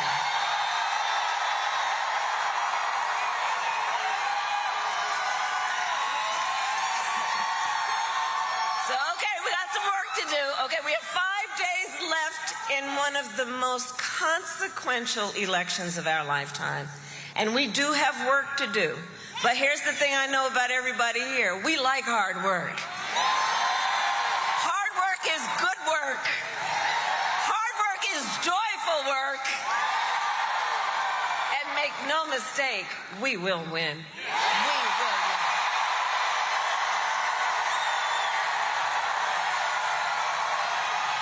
We will win. And one of the reasons we will win is because I know the folks are here. I know who you are. And here's the thing about all of us. We know that when you know what you stand for, you know what to fight for. You know what to fight for. And we know we have an opportunity in this election to turn the page on a decade of Donald Trump trying to keep us divided and afraid of each other. We're done with that. We're exhausted by it. We're done with that. We're done with it.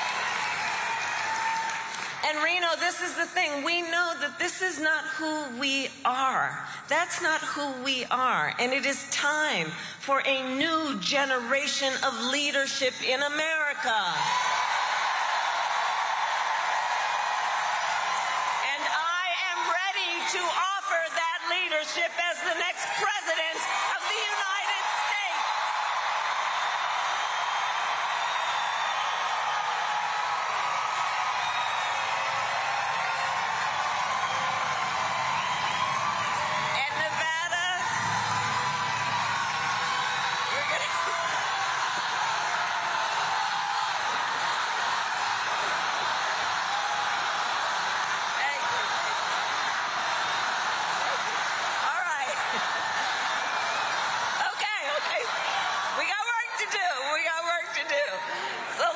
But let me say this, and a lot of folks here know, I am not afraid of tough fights.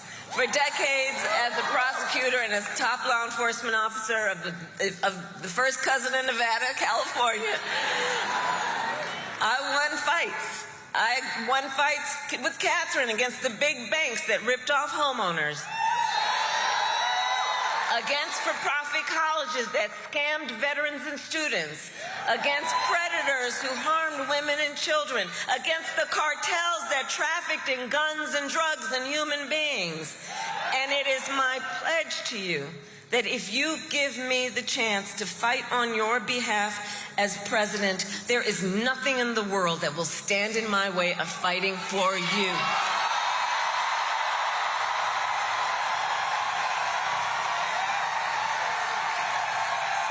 For the people. And look, we know who Donald Trump is.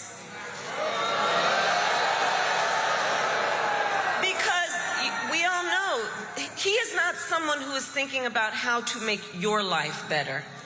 And this is someone who is increasingly unstable, obsessed with revenge, consumed with grievance, and he's out for unchecked power. And in less than 90 days, either he or I will be sitting in the Oval Office.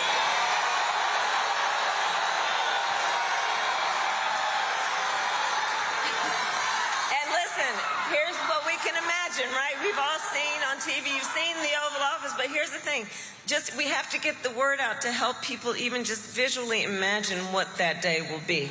Because if elected, Donald Trump on day one would walk into that office with an enemies list. When I am elected, I will walk in with a to-do list.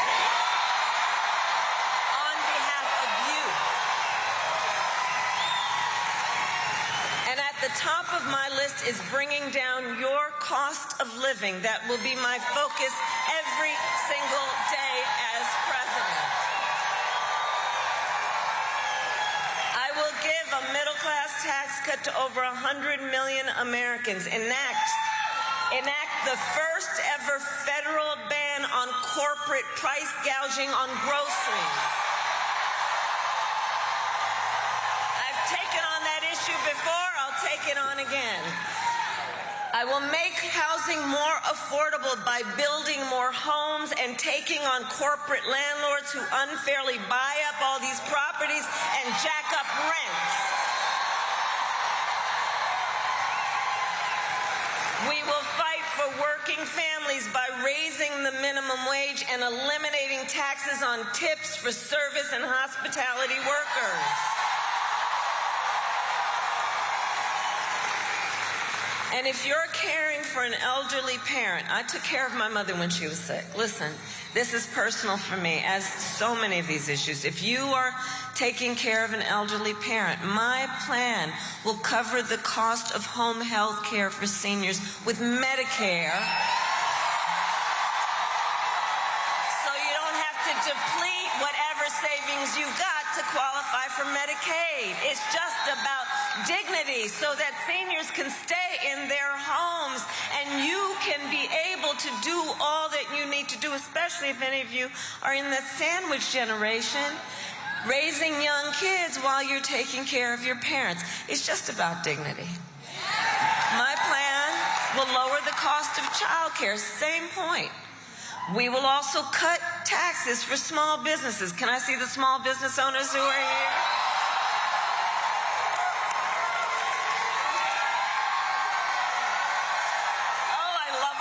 Businesses. And we will lower health care costs, because here's where I come from. I believe that health care should be a right and not just a privilege of those who can afford it.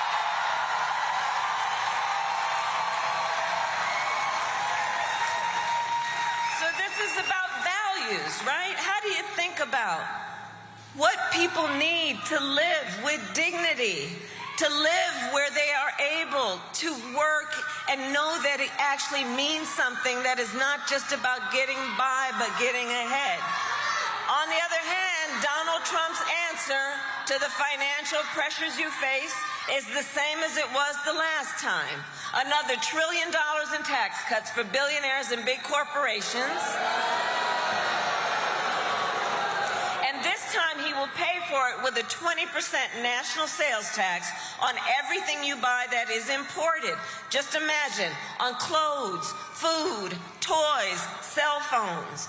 A Trump sales tax that economists have measured will cost you, on average, an additional $4,000 a year.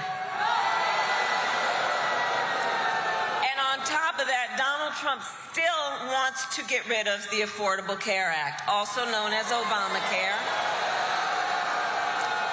And he has a very powerful friend in Congress, the Speaker of the House, who recently, if you notice, said that there will be a, quote, end to Obamacare. The words he used were no Obamacare, which, if he were to get his way, if Trump wins, means they would throw millions of Americans off the health insurance and take us back, which would take us back to when, you'll remember, insurance companies had the ability to deny people with pre-existing conditions.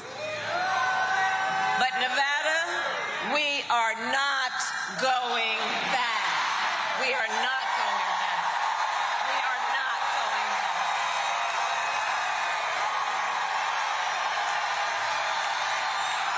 We are not going back.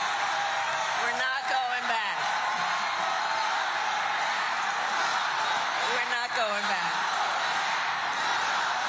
And we are not going back because ours is a fight for the future.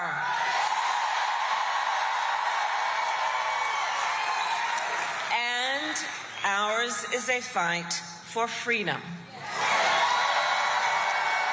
Like the fundamental freedom of a woman to make decisions about her own body and not have her government tell her what to do.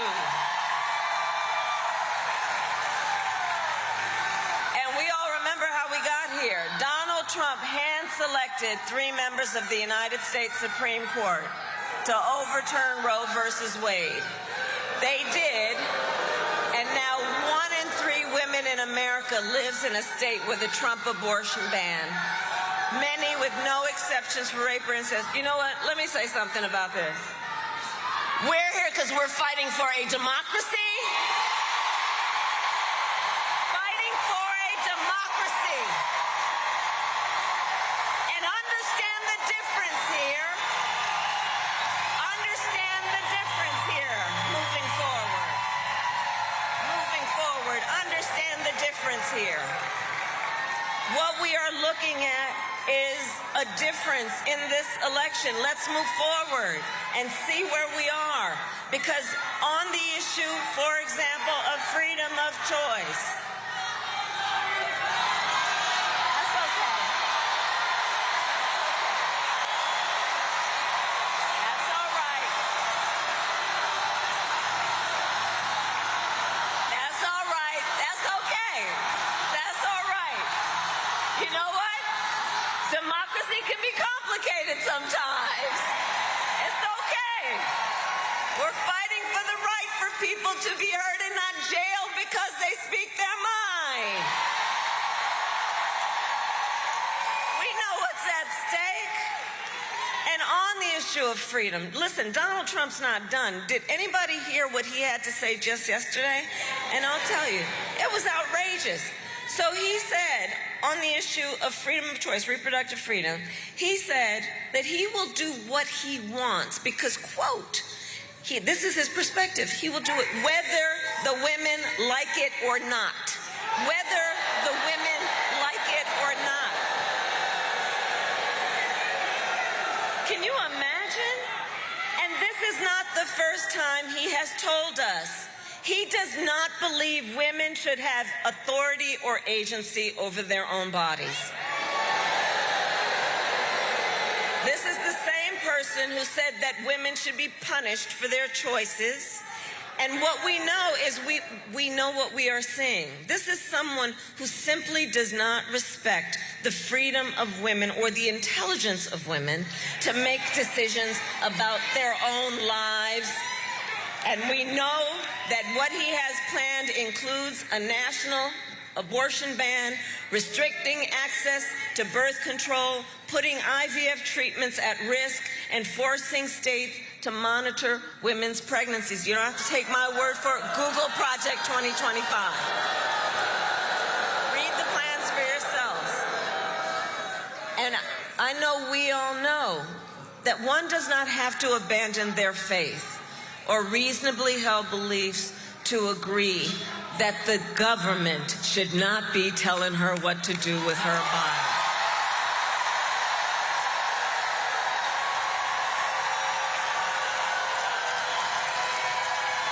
So, Nevada, to protect your right to make your own health care decisions, vote yes on question 6. And make sure you vote up and down the ballot to truly protect that right. And I will tell you, when Congress passes a bill to restore reproductive freedom nationwide, as President of the United States, I will proudly sign it into law.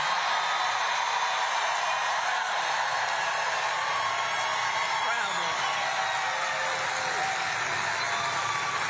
So, Nevada, I am here asking for your vote. I am asking for your vote. And here is my pledge to you. And I got your back.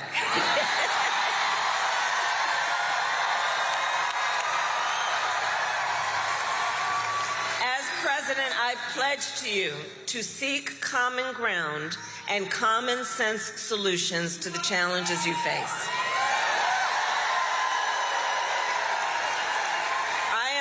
Looking to score political points, I am looking to make progress.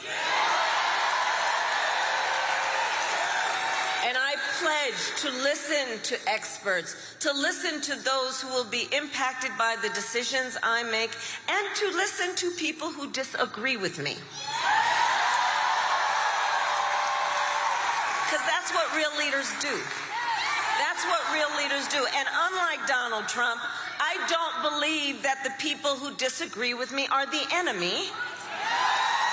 He wants to put them in jail. I'll give them a seat at the table. That's what leadership looks like. And I pledge to you to always put country above party and self, and to be a president for all Americans. For all Americans. So it all comes down to this. We are all here together. And again, you are taking this time to be here because we love our country. We love our country. And when you love something, you fight for it. You fight for it. And I do believe it is one of the highest forms of patriotism, of our expression of our love for our country, to then fight for the ideals of our country and to fight to realize the promise of America. And I'm going to tell you, I have always believed in our nation's promise because I have lived it. I grew up a child of the civil rights movement. My parents would take me to marches when I was in a stroller. And at those places, people from all walks of life came together to fight for the ideals of freedom and opportunity. You know, growing up, I saw how hard my mother worked to give her daughters the same chance our country gave her. And I was blessed to have family by blood and family by love, who instilled in me the values of community and compassion and faith. I've spent my life fighting for the people who have been hurt and who have been counted out. And people who never stopped, even then, believing that in our country anything is possible. I've lived the promise of America, and I see the promise of America in everyone here. It is in all of us. It is in all of us. of us. It is in the women who refuse to accept a future without reproductive freedom. It is in the men who support them. It is in the fathers and mothers who work hard every day for their children's future. It is in the Republicans who never voted for a Democrat before, but have put the Constitution of the United States above party.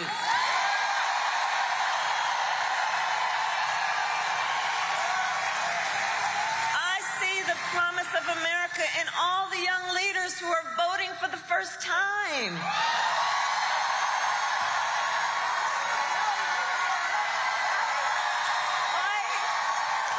And I'll tell you what I love about this generation, Gen Z. I'm gonna shout you out.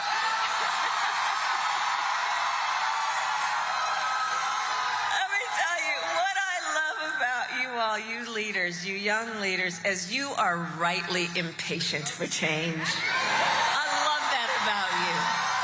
You are determined to live free from gun violence, to take on the climate crisis, to shape the world that you inherit.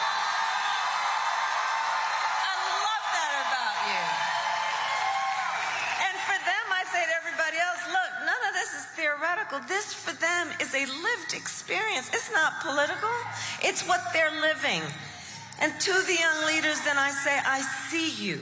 I believe in you. And I see your power. You are so powerful. And I would just ask, can we give it up for the first-time voters who are in the House?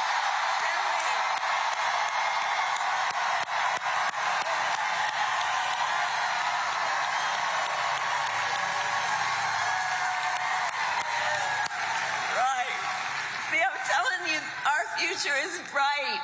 You just have to see it in front of you. The future of our country is bright. And so to the people of Nevada, look, you are battle-born. And we are ready for the hard work ahead. We have 5 days to get it done. And so look, nobody can sit on the sidelines. Let's spend the next 5 days so that when we look back on these days, we have no regrets. And let us make sure that we are knocking on doors, that we are texting folks, calling folks, reaching out to family and friends and classmates and neighbors and coworkers. And as we do, I have a request. As we do, please let's be intentional about building community. And let's be intentional about building coalitions. You know, these last many years, it's had a way of, trying to make people point their fingers at each other, trying to divide us, trying to make people feel alone. So let us all, in this moment, be intentional about building back up and reminding folks we have so much more in common than what separates us.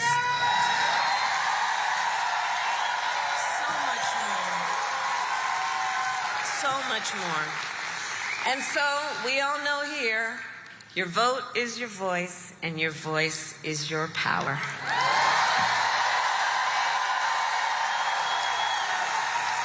So today, Nevada, I ask you then, are you ready to make your voices heard?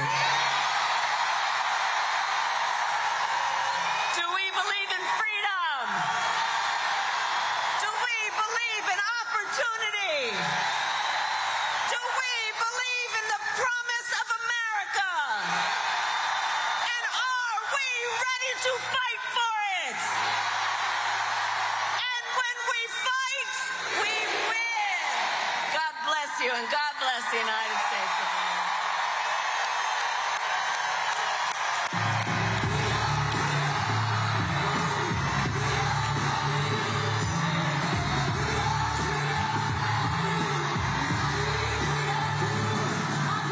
Kamala Harris there in Reno, Nevada.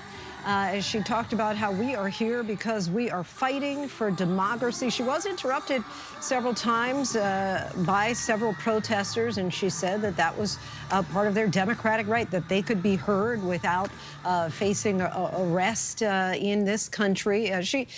While it was often her typical stump speech, she contrasted with her plans versus Donald Trump's when it comes to taxes, to health care, to economy. And in particular, she talked about abortion, which is on the ballot there in Nevada on Tuesday, one of 10 states in this country where there will be a vote about abortion. ABC's Selena Wang joins us now. Selena, your takeaways from Harris's rally tonight.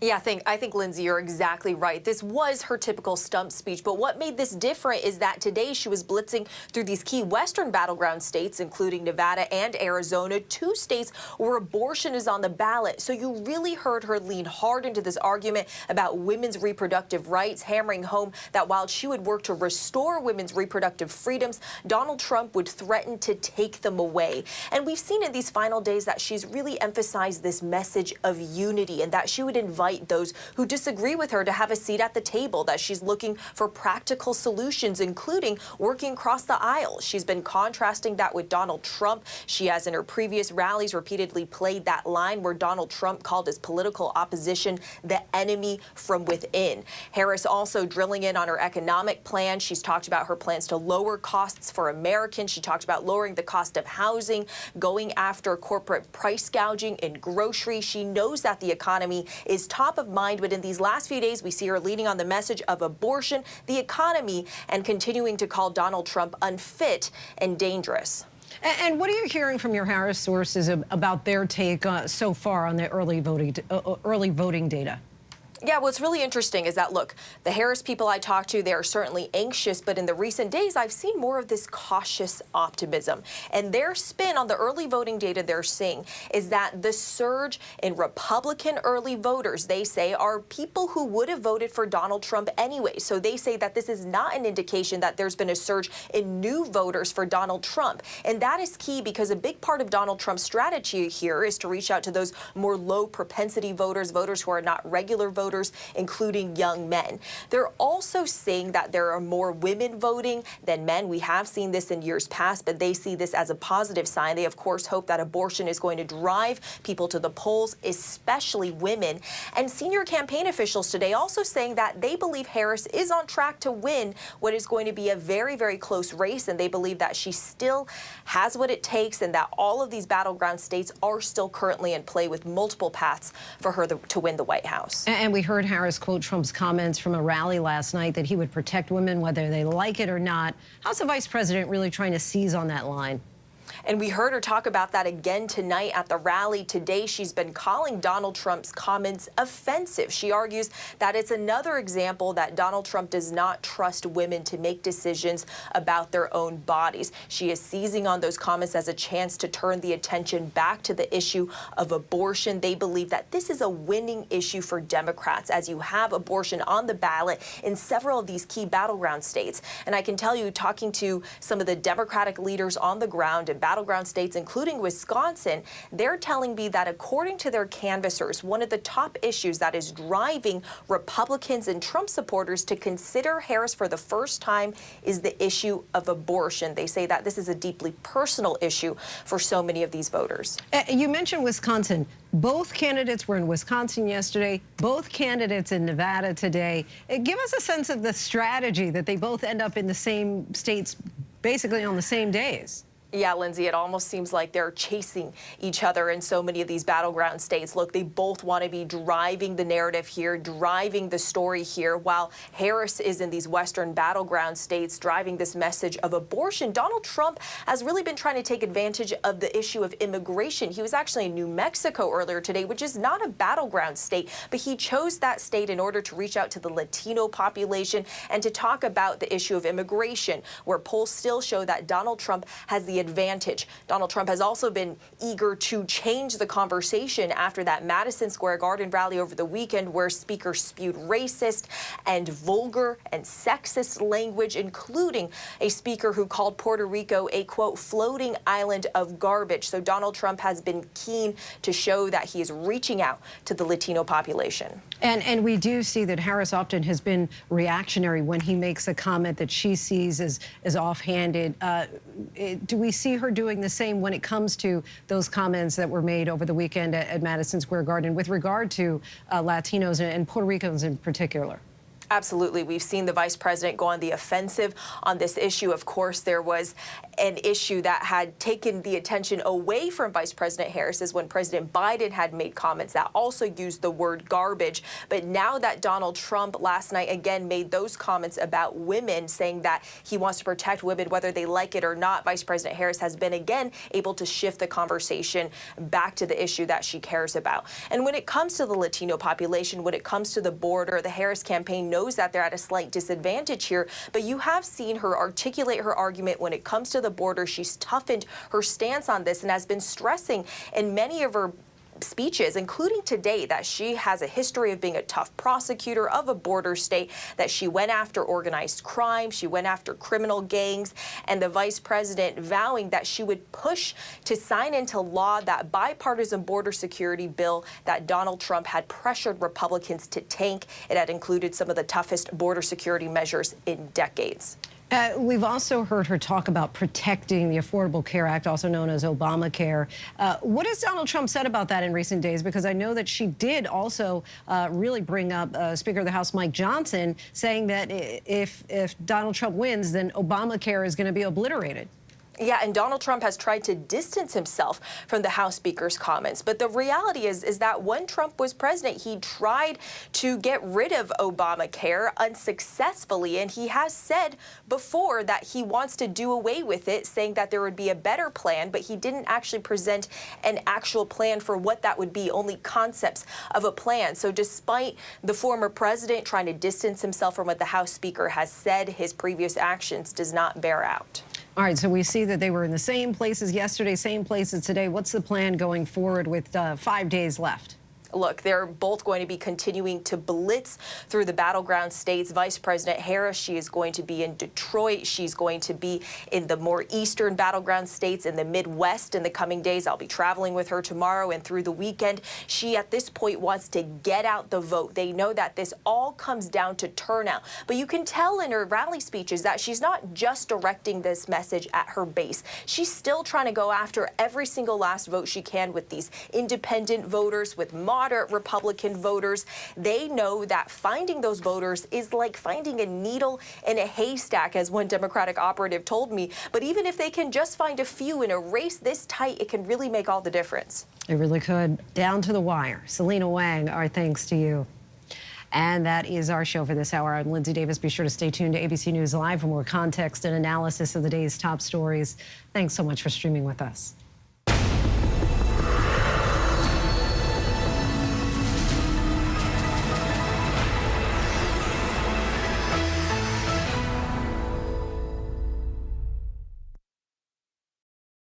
What does it take to be the most watched newscast in America? We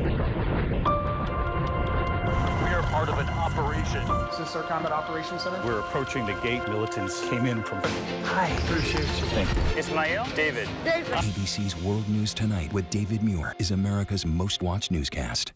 When you're 61 years old, you have very few opportunities to change your life. This time, I have to be ready. This is about everybody like me. I see a future, which is not what I felt like for a really long time. I don't feel invisible now.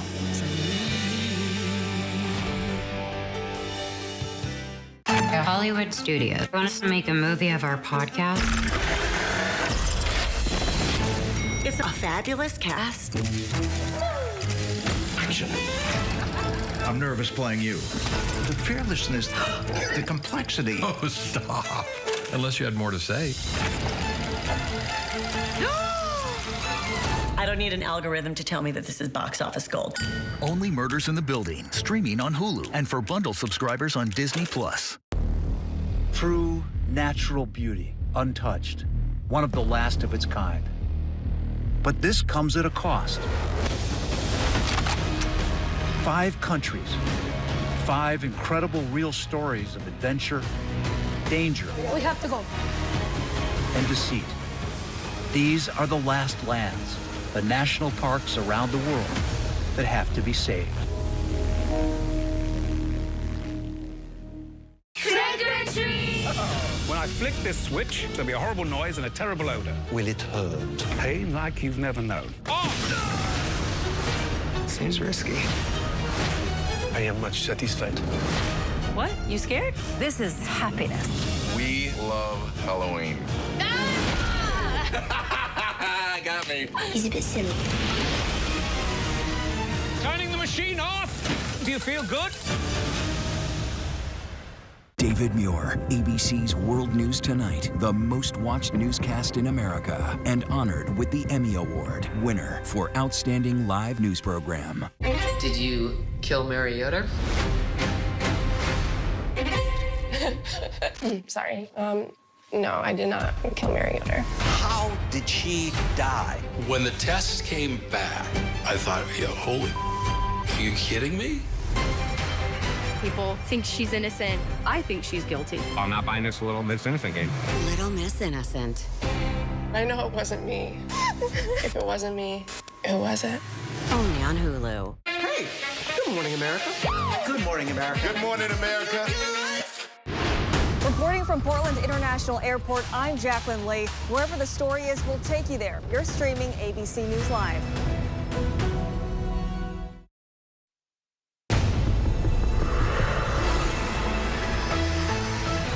Tonight, the countdown to November 5th. Vice President Kamala Harris and former President Donald Trump crisscrossing the battleground states. Harris pouncing on Trump's new claim to protect women, quote, whether they like it or not. Trump trying to walk back Speaker Mike Johnson's call to end the Affordable Care Act. The race now a dead heat just 5 days out. Plus, I think it's going to be messy. Yeah, I think it's going to be very messy, and I think it's going to be very contentious. There's going to be a lot of issues. trusting the process. Coming up, our Devin Dwyer speaks with some election skeptics about what they're doing for their own peace of mind regarding election integrity. And I didn't set out to break barriers, but I do hopefully look forward to the time when I am no longer unique. Like, my story is not just a Korean American story or an Asian American story.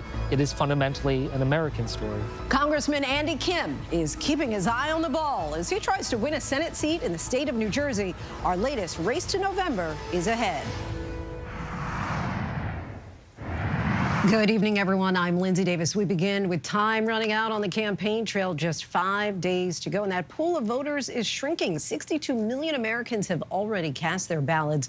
Former President Donald Trump and Vice President Kamala Harris are both fighting for those key votes in the battleground states. Tonight, both candidates in the Silver State of Nevada. Trump just finished speaking in the Las Vegas area. He's hoping his no taxes on tips proposal will help him win over the many service industry workers there. I'd like to begin by asking a very simple question, a very easy one. Are you better off now than you were 4 years ago? I've come today with a message of hope for all Americans. With your vote in this election, I will end inflation. I will stop the massive criminal, and you see it, the criminal invasion. And Harris addressed supporters tonight in Washoe County, the Reno area. It's one of the key counties across the entire country that ultimately could help determine who wins and who loses. On the other hand, Donald Trump's answer to the financial pressures you face is the same as it was the last time. Another $1 trillion in tax cuts for billionaires and big corporations.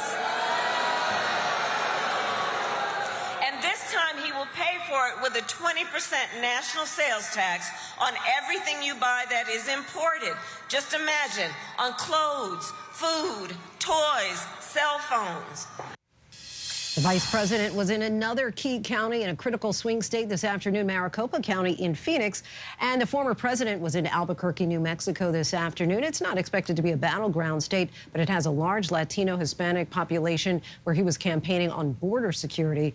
Just days to go and so much on the line. We have you covered tonight. Rachel Scott with the former president in Nevada, but let's get straight to ABC's Selena Wang. And Selena, give us a sense of your takeaway from Harris's campaign swing tonight. Yeah, this was her typical stump speech, but what made it a bit different is that she really leaned into the issue of abortion, because abortion rights are on the ballot in Nevada and Arizona, where she was earlier today. So she's leaning into her argument that she would protect women's reproductive health rights while Donald Trump would threaten to take them away. Now, she also laid out her economic plan, which centers around lowering costs for Americans. She says she's go after corporate price gouging, and she slammed Donald Trump's plan for being tax cuts for the wealthy and labeling his plan to put tariffs on imports as a sales tax on goods. She's also been continuing to make the argument that Donald Trump is unfit to be president and that he's a danger to democracy. We've also heard Vice President Harris with this new line that she's been using in recent days, which is that she would come into the White House with a to-do list while Donald Trump would have an enemies list. Her argument is that he's too focused on his own grievances and retributions to put the priority on the American people. And what are you hearing from Harris sources about their take on the early voting data so far? Yeah, look, there's a lot of anxiety, but what's interesting is that in more recent days, I'm hearing more of this cautious optimism. Now, their spin on the early voting data is that the large numbers of Republicans who are coming out and voting early are people who would have voted for Donald Trump anyways, that we are not seeing a surge in new voters going for Trump. Now, that is critical because a big part of Donald Trump's strategy is to turn out those low propensity voters like young men who are not regular voters. Now, they also say that they believe that Donald Trump is pushing these baseless claims of election fraud because he's growing more worried about losing. What they're also seeing in the data is larger numbers of women who are voting. We have seen this in years past, but for the Harris team, they see that as a positive sign, as they believe that abortion is going to galvanize women, especially, to the polls. And we heard Harris quote Trump's comments at a rally last night that he would protect women whether they like it or not. How's the vice president seizing on that line? Yeah, she is going on the offensive. She is calling those comments offensive to women, and that she believes it's another example of Donald Trump not trusting women to make decisions about their own lives and their own bodies. Now, for Trump's critics, this also was a reminder, his comments saying that he would protect women whether they like it or not. It was a reminder for those critics of his history of making misogynistic comments towards women and his behavior towards women, including that civil lawsuit that found him liable for sexual abuse, that civil court case. And Vice President Harris on the trail, of course, this helps feed into her argument that Donald Trump is to blame for the strict abortion bans. She's labeled them as Trump abortion bans, and to hammer home that she would be the one to protect women's reproductive freedoms. All right, Selena Wang for us. We appreciate your insight and time. Thank you. Former President Trump was in New Mexico late today saying that he'd create a new cabinet position to reduce the cost of living, adding that Elon Musk would play a role. And Musk himself said that Americans should prepare for temporary hardship if Trump wins. Rachel Scott is with the Trump campaign in Henderson, Nevada. Tonight, Donald Trump traveling to New Mexico, a state he lost twice before, but says he can win this time. So I'm here for one simple reason. I like you very much, and it's good for my credentials with the Hispanic or Latino community. As I was saying, I love the Hispanics. I love them. It comes in the wake of the uproar over a speaker at Trump's Madison Square Garden rally, making crude jokes about Latinos, calling Puerto Rico a, quote, floating island of garbage. I think it's called Puerto Rico. In his closing argument, Trump zeroing in on two issues, inflation and immigration. But I've come here today with a message of hope for all Americans.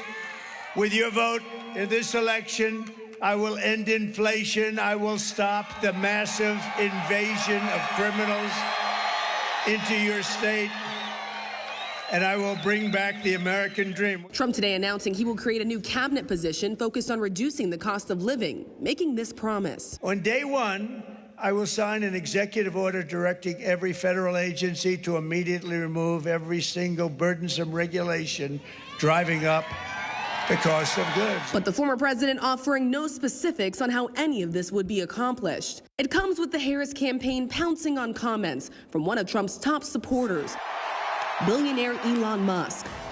Trump says he would put Musk in charge of cutting government waste. Musk says he would cut at least $2 trillion from the federal government. Well, I think we can do at least $2 trillion. Yeah! Yes. $2 trillion. But Musk, whose companies have billions of dollars in federal contracts, acknowledging that such spending cuts, quote, necessarily involves some temporary hardship, but it will ensure long-term prosperity. Today, Kamala Harris's running mate, Minnesota Governor Tim Walz, on the attack. Elon said, American folks, you're going to go through some hardships. Now you tell me, what the hell does the richest man on earth know about hardship? Trump's focus on inflation comes as new government reports show the overall inflation rate is right on target at 2.1%, what is generally expected. And today's new promises come 24 hours after Harris said controlling prices was at the top of her to-do list, as she told our Mary Bruce. My highest priority is to bring down prices and bring down costs. That is one of the biggest issues that is affecting the American people. I've been traveling the country. They know the price of groceries is still too high. I know it's still too high.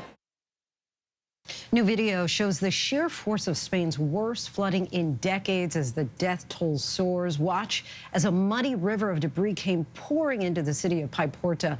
An unknown number of people are still missing as we continue to see video of the dangerous surge and the desperation to save those caught in the deluge. Teams have been conducting hundreds of rescues looking for any sign of survivors. Officials say a year's worth of rain fell in just 8 hours. Tonight, one of the warmest Halloweens in the Northeast. New York, 81 degrees. Philadelphia, 82 degrees. Both tied the record, but a cold front is on the way after triggering severe weather in several states, including a brief tornado in northern Oklahoma. Meteorologist Lee Goldberg from our New York station, WABC, joins us now. And Lee, the warmth in the Northeast sounds like it's about to change. Yes, one more day to enjoy this kind of late summer warmth, Lindsay. It also gets less humid tomorrow, so things start to change. In the meantime, Halloween is feeling more like Labor Day. We've had record time warmth in Philly and New York City, and it's been a toasty night. Now, there's a front over the Mississippi. It essentially is separating two seasons. We have summer on the eastern side. On the western side, it's fall and even a little taste of winter. I mean, Minneapolis went from 70s to snow today. Now, there are showers tonight for trick-or-treaters from the Ohio Valley, Tennessee Valley, right down to the Gulf Coast. Those press eastward and they actually weaken. It's all about warmth this evening in the Northeast. Trick-or-treaters are running into temperatures in the 70s. Heavy costumes, it's actually a little steamy there. Well, we'll see relief. First tomorrow, we start to see the drying. It's still a warm day, and it's a windy day, too. I am concerned about the fire danger increasing, and drought conditions continue to worsen. Then temperatures start to plummet tomorrow night as the cold air rushes in. By the time we get to the end of the weekend, we're really seeing 50s, which is just average for November. You know what, Lindsay, though? It doesn't actually stick around. By the time we get to Election Day, we start another warm-up. We may be talking about record warmth midweek next week. Back to you. These warm temperatures, rather spooky, yet enjoyable. All right, Lee Goldberg, our thanks to you. A Pennsylvania judge has agreed to halt a lawsuit challenging Elon Musk's $1 million a day giveaway to voters while the tech mogul tries to move the case to federal court. The Philadelphia district attorney sued to stop Musk and his America PAC, calling the giveaway an illegal, unregulated lottery. The PAC says they've given away 12 $1 million awards so far. The delay will likely move any hearing until after the election. A new development from the longest criminal trial in Georgia's history. Rapper Young Thug has taken a plea deal in his RICO case. I've learned from my mistakes. You know, I come from nothing and I've made something and I didn't take full advantage of it. I'm sorry. The music artist was charged in 2022 as part of a sprawling RICO indictment involving more than 24 others. He was also charged with gang, drug, and gun crimes, with prosecutors alleging that he was the leader of a gang known as Young Slime Life, or YSL.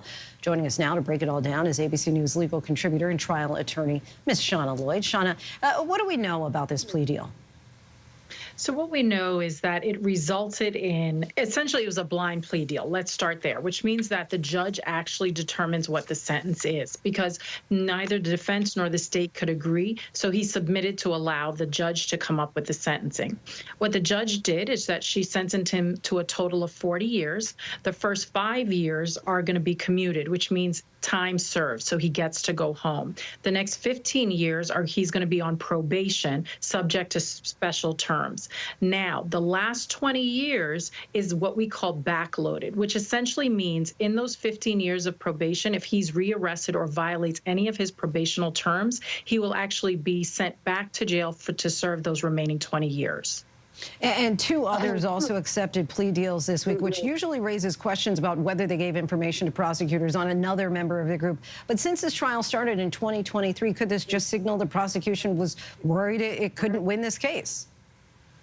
Absolutely, Lindsay. I mean, we were very close to a potential mistrial with that witness giving out information that was not supposed to be given to the jury. So we were on the verge of potentially having to have a mistrial declared, which means the state potentially would have had to bring this again. So I think that this plea deal really speaks to the state of the case and where it was, both sides looking to still gain the advantage with that and coming together for this plea deal. A major point of this case against Young Thug was using his rap lyrics to prove he committed some crimes, a controversial practice. Do you think that this will have any impact on cases that attempt to do this in the future? Absolutely. I mean, whenever we talk about musical lyrics, it's a combination of artistic expression along with the fact that they are talking about certain things that may be their experiences. So when we look at cases going forward, we can see that this was a very hard uphill battle for this particular state attorney to prove. And we see that with the way the trial went. Now, I do think that this was a very big caution, as the judge said, to future artists and what you're expressing and just being very mindful about what it is that you are putting out there.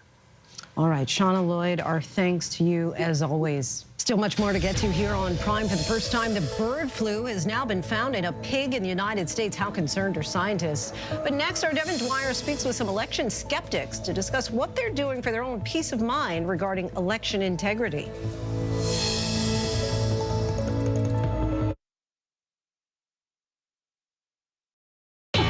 Wednesday night. Oh my God. We're back with the biggest and best season yet.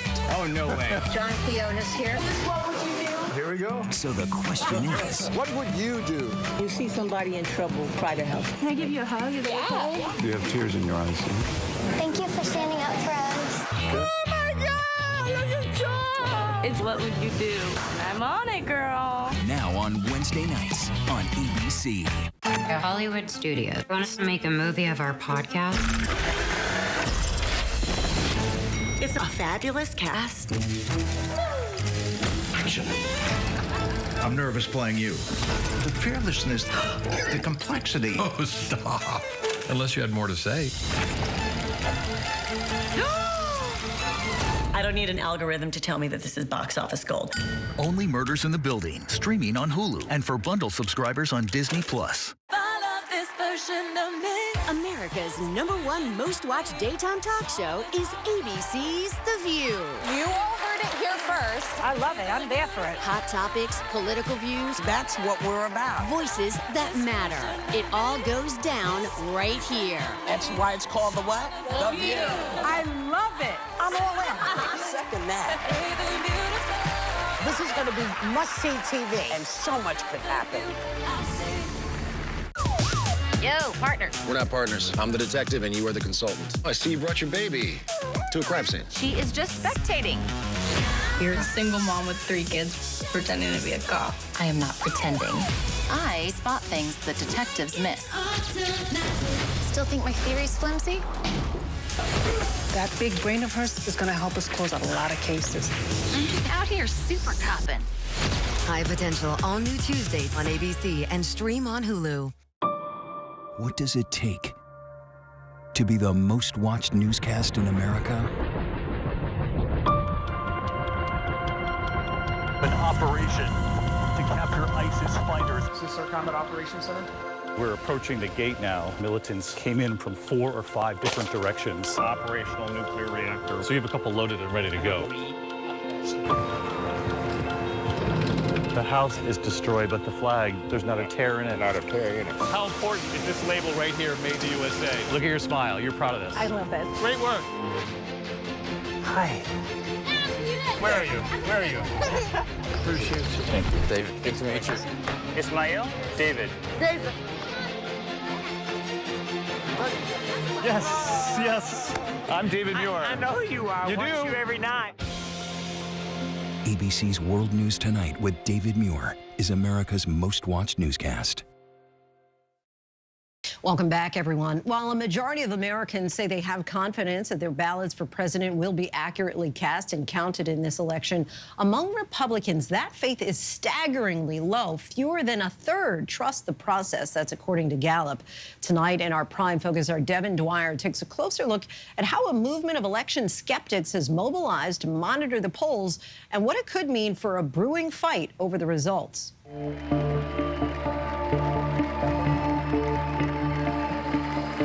On the eve of a historic election, we have been so lied to. There's a lot of sketchy things going on. We're going to be more vigilant.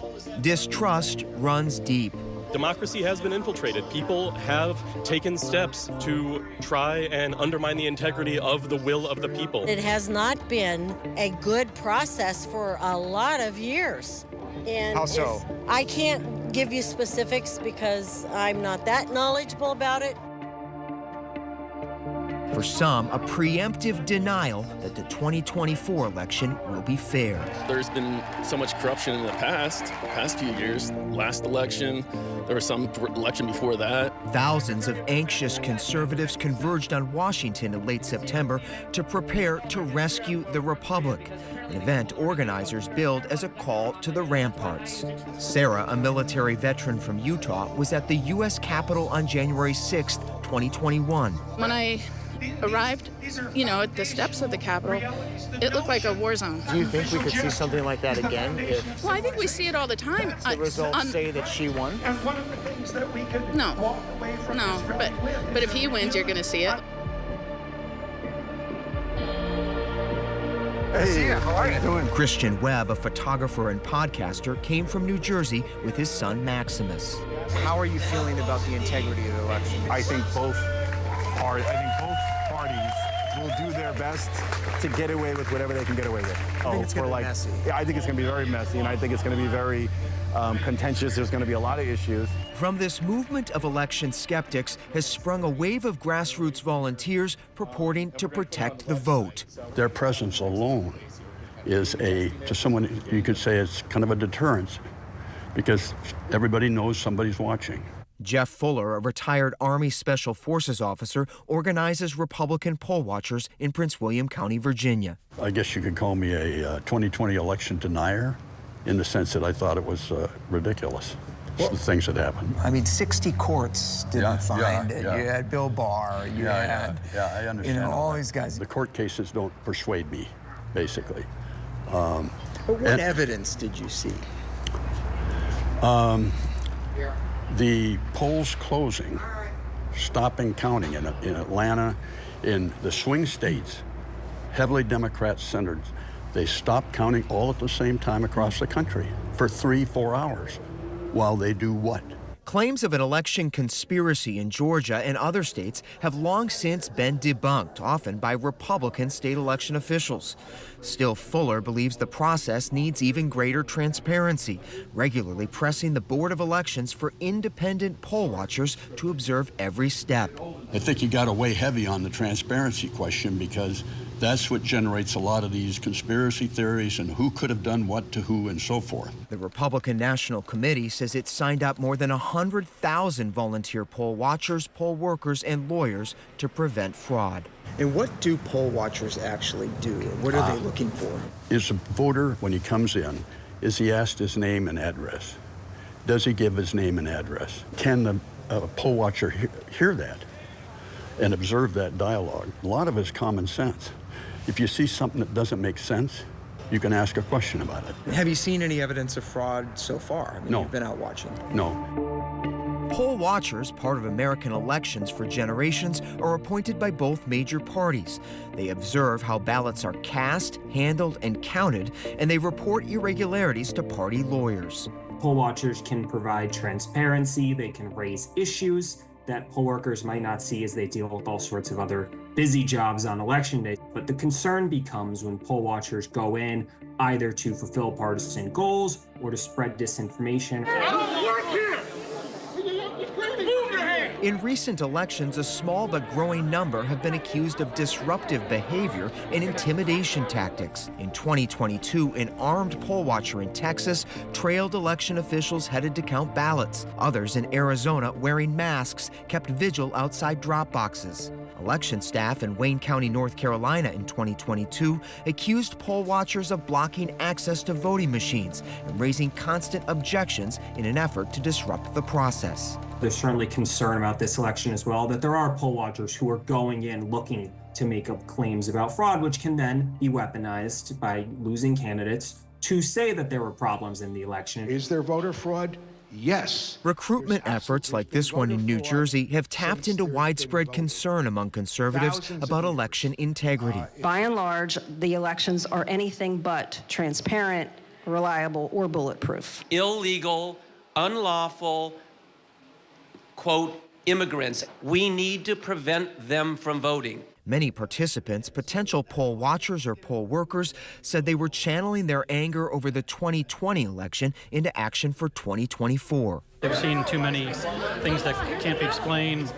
Data doesn't reconcile other observations, and so they want to make a difference now. We are on the same team. Many veteran, nonpartisan state election officials say they fear an escalation of poll watcher tactics this year. To come in with rhetoric and immediate accusations does not always go well, and that just amplifies, turns on from low temperature to boiling rapidly. In South Carolina, these officials strategized on how to counter misinformation and turn down the temperature at polling places. It is so much more important that we are prepared for anything that could possibly happen and even know how to handle things that we've never seen before. In the past couple of years, every election official has started to think about threats to them, their family, their election workers. Tina Barton, a Republican election official from Michigan, so it's about a 2-minute voicemail, was seriously threatened after the 2020 vote. We will take you out,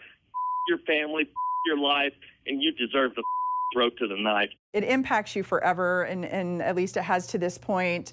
You change the way you do things, how you talk about things, what you share on social media, how you arm your house and arm yourself. A Homeland Security intelligence bulletin obtained by ABC News warns threat actors are likely to push unsubstantiated claims of election fraud to drive 2024 general election-related violence, and that at least 12 individuals were sentenced in relation to violent threats directed at election officials or volunteers in 2020 and 2022.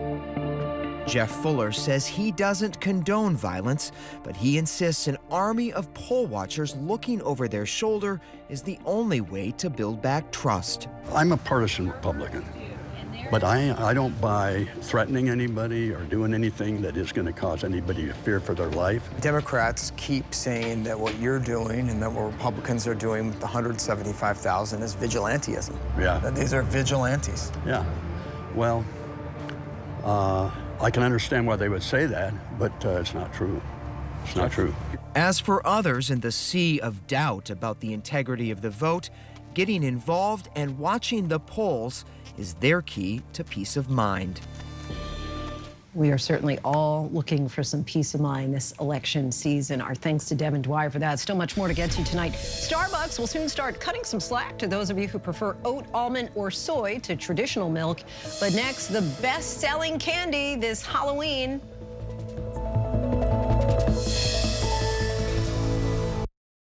I did terrible things. I hurt a lot of people. I know who you are. Ball is in the air. You're special. Yes, it's a touchdown. What if God made me this way? FX's American Sports Story. Aaron Hernandez. All new Tuesdays at 10 on FX. Stream on Hulu. How many elephants have you killed? True natural beauty, one of the last of its kind. But this comes at a cost. 5 countries, 5 incredible real stories of adventure, danger, We have to go. and deceit.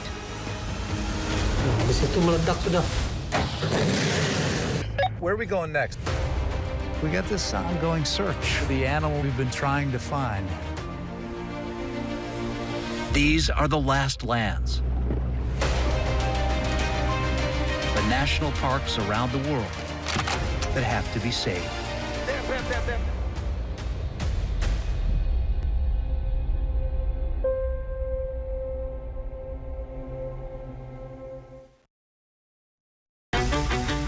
Listen to this crazy story about Graceland.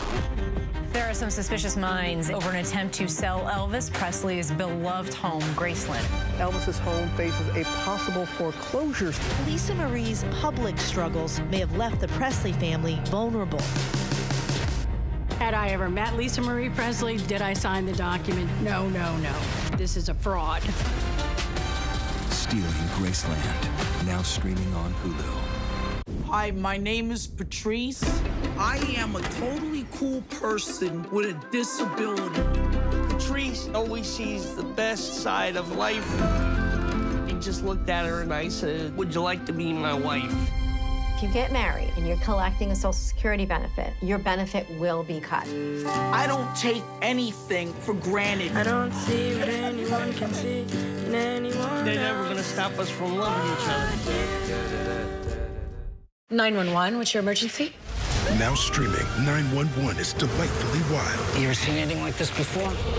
It's a V-NATO. It's one of the most compelling. You managed to get a 400-pound tiger into a studio apartment. And explosive. Athena's on that flight, isn't she? She's flying it. Shows on television. I love you. Tell me in person. 911, Thursdays on ABC and stream on Hulu. Yo, partner. We're not partners. I'm the detective and you are the consultant. I see you brought your baby to a crime scene. She is just spectating.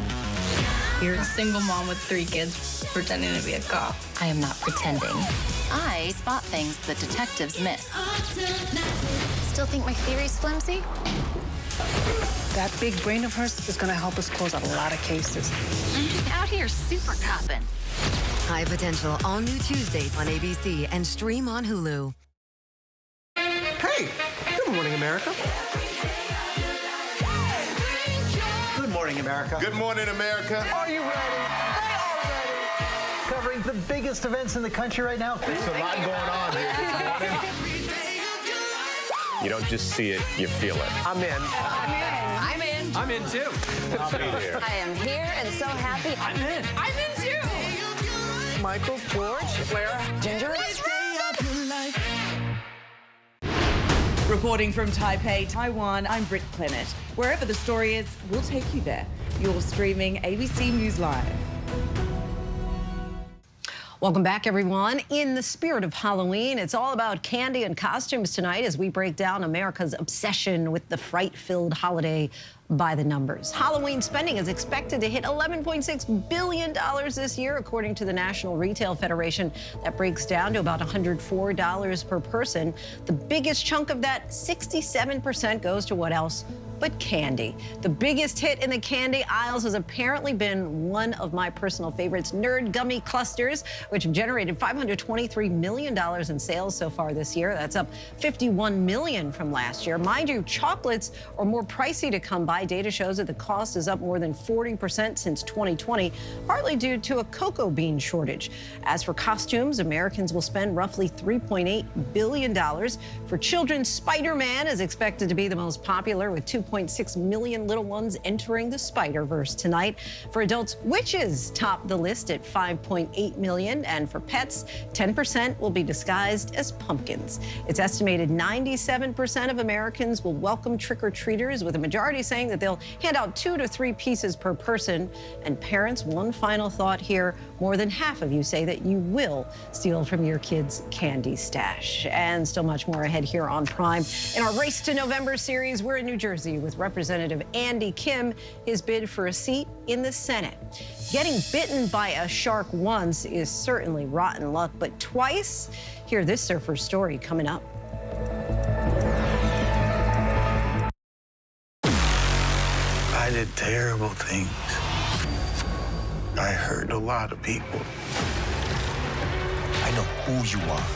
Ball is in the air. You're special. Yes, it's a touchdown. What if God made me this way? FX's American Sports Story. Aaron Hernandez. All new Tuesdays at 10 on FX. Stream on Hulu. I love this version of me. America's #1 most watched daytime talk show is ABC's The View. You all heard it here first. I love it. I'm there for it. Hot topics, political views. That's what we're about. Voices that matter. It all goes down right here. That's why it's called the what? The View. I love it. I'm all in. Second that. This is going to be must-see TV, and so much could happen. ABC Election Night. Are you ready to make your voices heard? We will soon be a great nation again. America, we are not going back.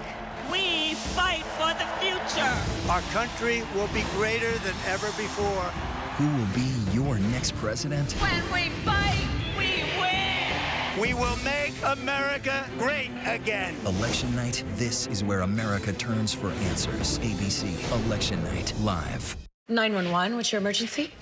Now streaming, 911 is delightfully wild. You ever seen anything like this before? It's a B-NATO. It's one of the most compelling. You managed to get a 400-pound tiger into a studio apartment. And explosive. Athena's on that flight, isn't she? She's flying it. Shows on television.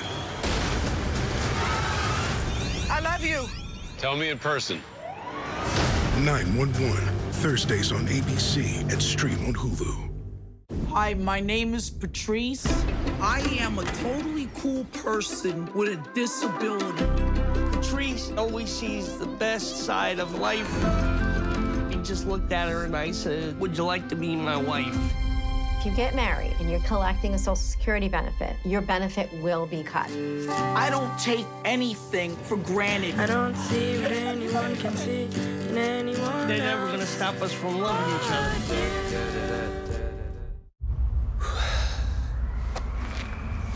3, 2, 1.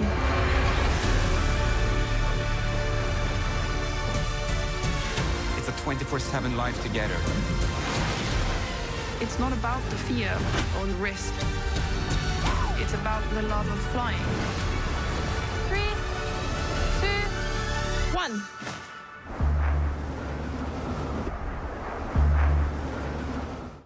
What does it take to be the most watched newscast in America? We are part of an operation. Is this our combat operations center? We're approaching the gate. Militants came in from... Hi. Appreciate you. Thank you. Ismail, David. ABC's World News Tonight with David Muir is America's most watched newscast. Some might say you're not a real New Yorker if you don't jaywalk. Now it's legal. Starbucks will soon stop charging extra for non-dairy substitutes. And shark bites are actually very rare, but not for one surfer. These stories and much more in tonight's Rundown.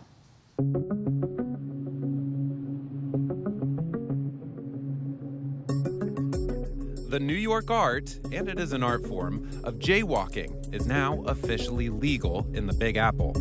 Laws against jaywalking in New York were first enacted in the 1930s, when cars were quickly replacing horses on city streets. But in more recent times, as one city council member put it, the laws have been used to more often target Black and Latino people. It will soon be cheaper to add non-dairy products to your latte at Starbucks. The chain announced customers will no longer have to pay extra for adding oat, almond, or soy milk, saving you as much as 80 cents.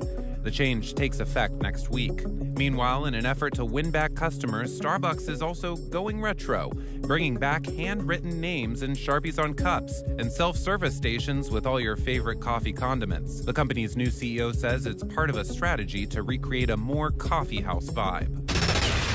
The Department of Agriculture announced the H5N1 virus, also known as bird flu, has for the first time been found in at least one pig in a backyard farm in Oregon. Pigs can become infected with both human and bird viruses, and scientists have some concern this virus could evolve into a more dangerous one for humans.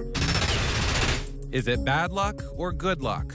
A surfer has survived his second shark attack in Jupiter, Florida. Cole Tashman says a shark bit him on both legs and claims he almost lost part of one foot. He's now had 2 operations and received 93 stitches. He says the first attack happened at the same beach in 2013, but this attack was much worse. Some good news for the economy. Inflation has slowed further and is nearly at the Federal Reserve's 2% target. In an election year where Americans say inflation and the economy are among their top issues, new data shows prices rose 2.1% for the year ending in September. That is a slowdown from 2.3% in August and marks a low that has not been seen in more than 3 years. The new data is fueling expectations for the Fed to continue cutting interest rates.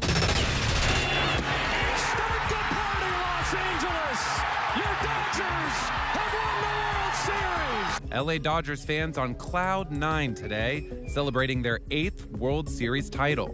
I'm extremely happy, and you know what? I don't mind that we won in New York. I don't mind. From Los Angeles, where the Hollywood sign was lit up showing a single D in Dodgers blue, all the way to Shohei Ohtani's home country of Japan. The largest comeback in a World Series clinching game in history on Wednesday night when the Dodgers defeated the New York Yankees 7-6 at Yankee Stadium. It was a roller coaster Game 5 from start to finish. The other way, sleeping giant has awoken. The Yankees' 5-run lead was soon erased in the 5th inning by errors by Aaron Judge and Anthony Volpe, and pitcher Garrett Cole not covering first base on a routine ground ball. Freddie Freeman for the plate, and this game has been turned upside down. The Dodgers then pulling ahead for good in the 8th inning to win it all.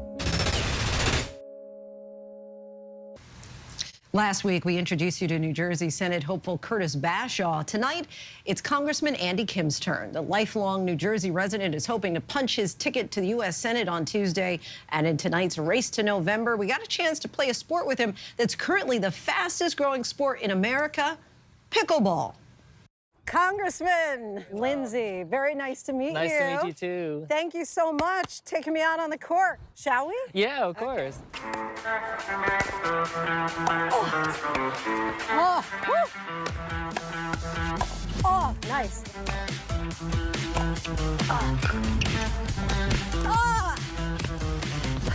Despite all the racket of election season, Congressman Andy Kim 2-0. is keeping his eye on the ball. Not only a fierce competitor on the campaign trail, but on the pickleball court. I got to blame the basket on that. Coming up with excuses. I had no idea that you're co-chair of the pickleball. That doesn't mean I'm good, though. I was hoping that we can get people to play with each other and get to know each other. Yeah, I'm running for Senate. Yeah, that's right. Thank you so much. Good to see y'all. Anything we can do to kind of break down some of the toxicity. Which we all need. His message to the residents of New Jersey, he's ready to serve. A native of the Garden State and first-generation Korean American, Congressman Kim has his sights set on becoming a senator. He says it was in this state 50 years ago where his family found they could achieve the American dream after his parents migrated to America. We're going to hopefully celebrate our 50th anniversary in this country as a family by me becoming a U.S. Senator. I'll be the first Korean American ever in the 120 years that Koreans have been in America. We feel that sense of opportunity over the last 50 years, but I'm doing this work because I'm worried about the next 50 years. Hopefulness and optimism in our country is radically different than it was when I was growing up. Yeah. I don't want that for my kids.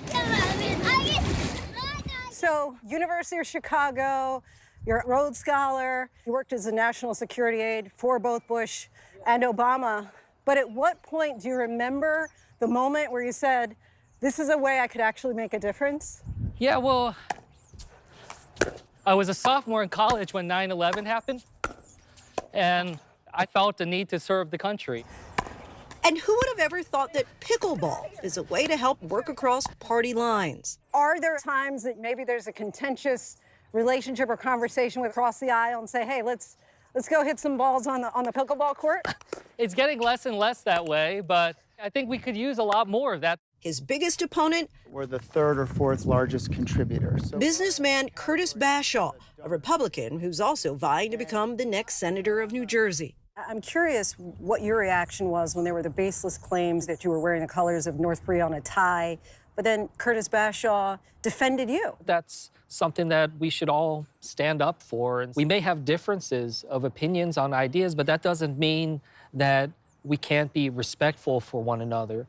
Unfortunately, so much of our politics have gotten out of control. Sadly, it's not the first time in my life that I've been accused of, because I'm Asian American, of having loyalties to other countries. And I have every bit as much right to run for the U.S. Senate, to be somebody who is working on behalf of America. And you would be the first Korean American to ever be a sitting U.S. senator. Yeah. How do you feel about that? It's kind of surreal, you know. I didn't set out to break barriers, but I do hopefully look forward to the time when I am no longer unique.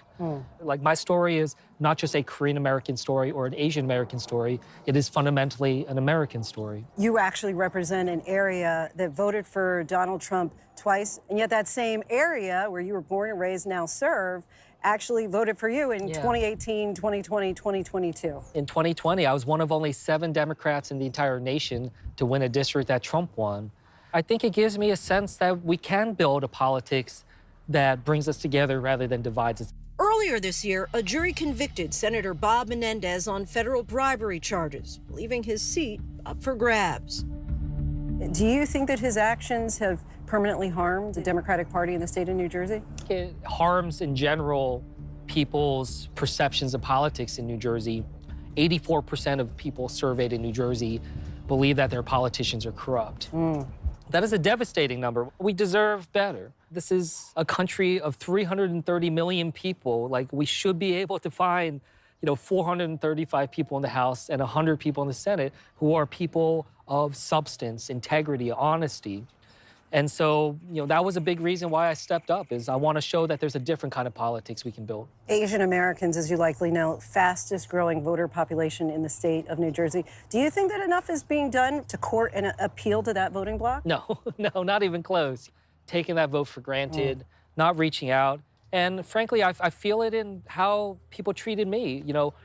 When I first ran for Congress, people said there's no way that you can win this congressional district. It's 85% white, as if I can only appeal to people who look like me.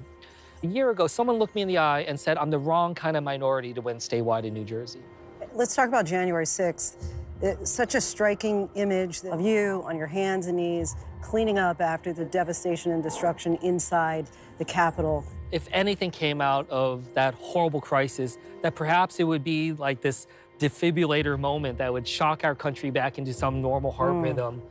But unfortunately, I just immediately saw some of my colleagues, pull out the same speech they were going to give about, the election being stolen. And I just got so frustrated. I left the House chamber. I started walking through the Capitol for the first time since we were let back in. And I remember I got to the rotunda and my heart broke. I mean, that is, in my opinion, the most beautiful room in America, the most beautiful room in the most beautiful building. It was my mom and my dad that took me to the Capitol for the very first time when I was a kid. And I remember how much they loved it. I remember the smile on their face that they got to show me this incredible building of this country that took in 2 young Koreans that were born at the end of the Korean War into poverty and gave them opportunities here in this country. And I was taught to love and respect that building, to love and respect this democracy. How concerned are you that we could have a repeat of another January 6th in this country? Yeah, I mean, I worry about it. I don't necessarily think it'll be the same form.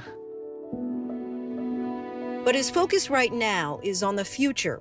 Look how tall you are now.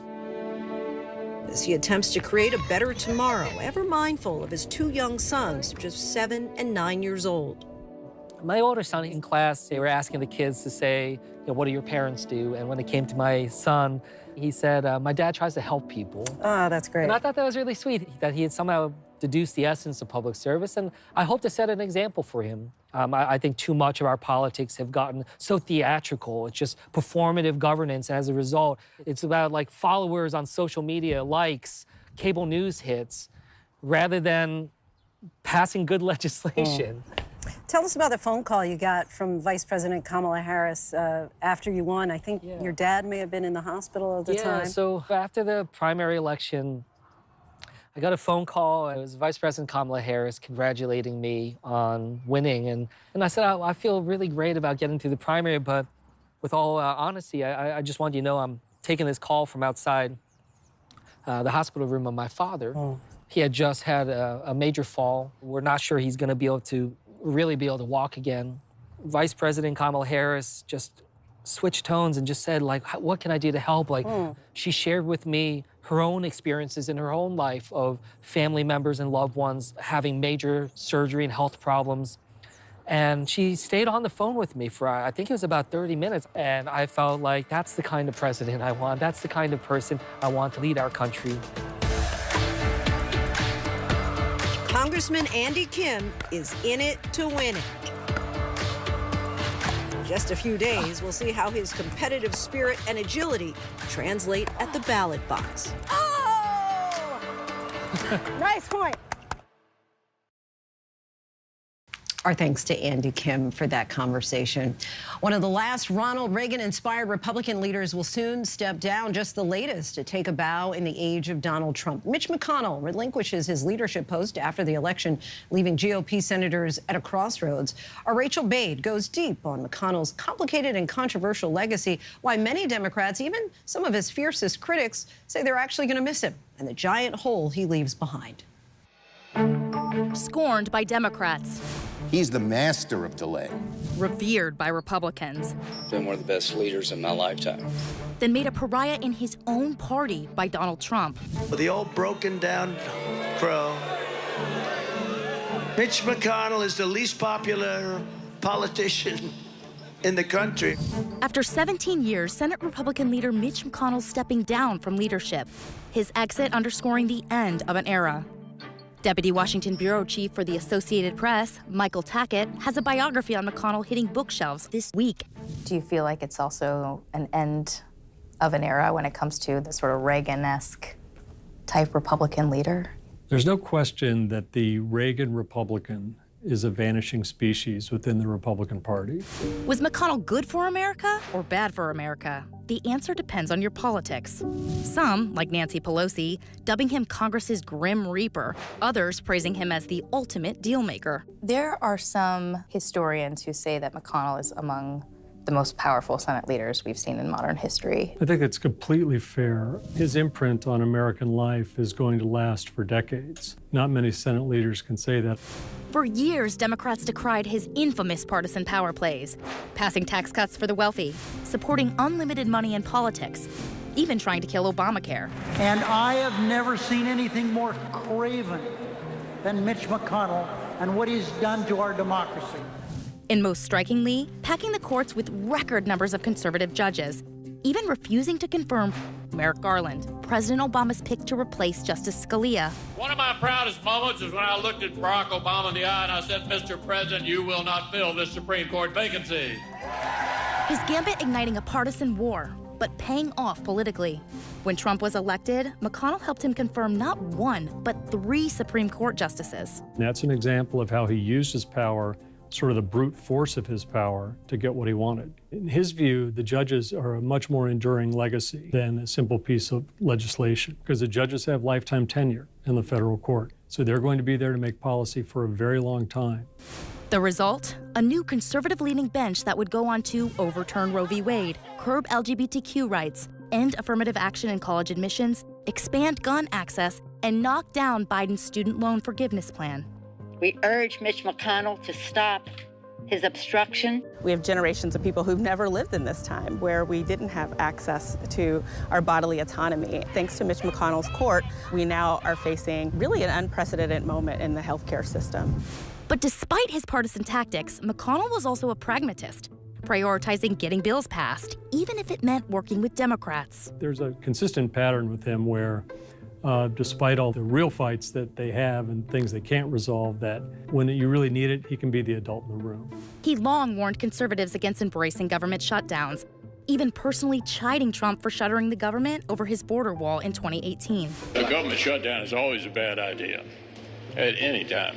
different tune than some of the Republicans we hear from these days. He knows that people don't like that. They don't like not being able to go to their national parks. They don't like that their Social Security check might be delayed. So it's really a pragmatic streak in him where he knows that that's not really the way you solve it. You solve it through negotiation. And as rioters broke windows, attacked police officers, and desecrated the chamber on January 6th, McConnell worked with Democrats to save the Capitol, infuriating Trump by rebuffing his lies of a stolen election. The voters, the courts, and the states have all spoken. They've all spoken. If we overrule them, it would damage our republic forever. This election actually was not unusually close. Tackett reporting in his new book that McConnell actually cried over the insurrection in front of his staff and slammed Trump as stupid, ill-tempered, and a narcissist. There's no question, none, that President Trump is practically and morally responsible for provoking the events of the day. McConnell's fallout with Trump becoming the beginning of the end of his career. Mitch McConnell, if you're not going to fight, we deserve better. And with Trump maintaining a grip on the Republican Party, losing sway with his members, even his longtime allies. But he's got a relationship with President Trump that's counterproductive right now. Republicans slamming McConnell for working with Biden. What Mitch McConnell has allowed the Democrats to get away with is absolutely unthinkable. McConnell orchestrated a negotiation which produced an awful bill. I mean, it was awful. And he gave Democrats exactly what they wanted. McConnell helping Democrats rebuild parts of the nation's crumbling infrastructure, boosting American manufacturing, even passing the first gun safety measure in decades, a bill making it harder for those convicted of domestic abuse to buy a firearm. Mitch, I don't want to hurt your reputation, but we really are friends.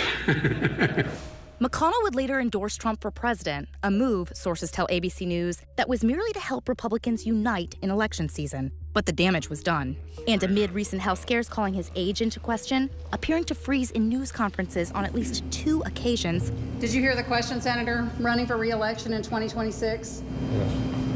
McConnell calling it quits before Trump could end his career for him. Do you think that he realized that his brand of the Republican Party was sort of going out of fashion? Well, as he said pretty plainly, one thing he understands is politics, and he knows that the politics are shifting. There's a wing of the Republican Party right now that's ascendant that is basically anti-government.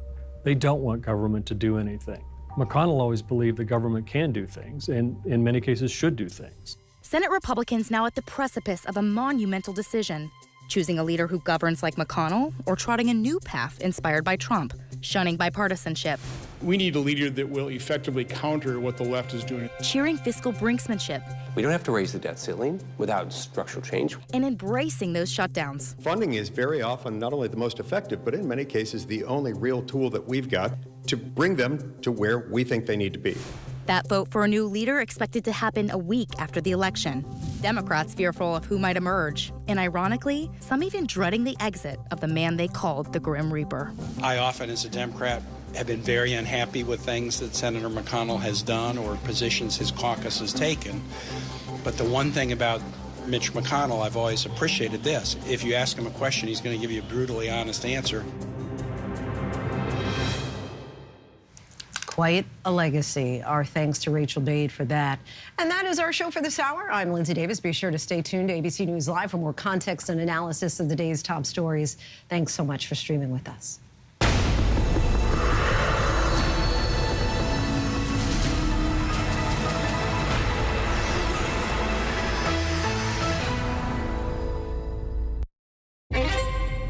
Did you kill Mariota?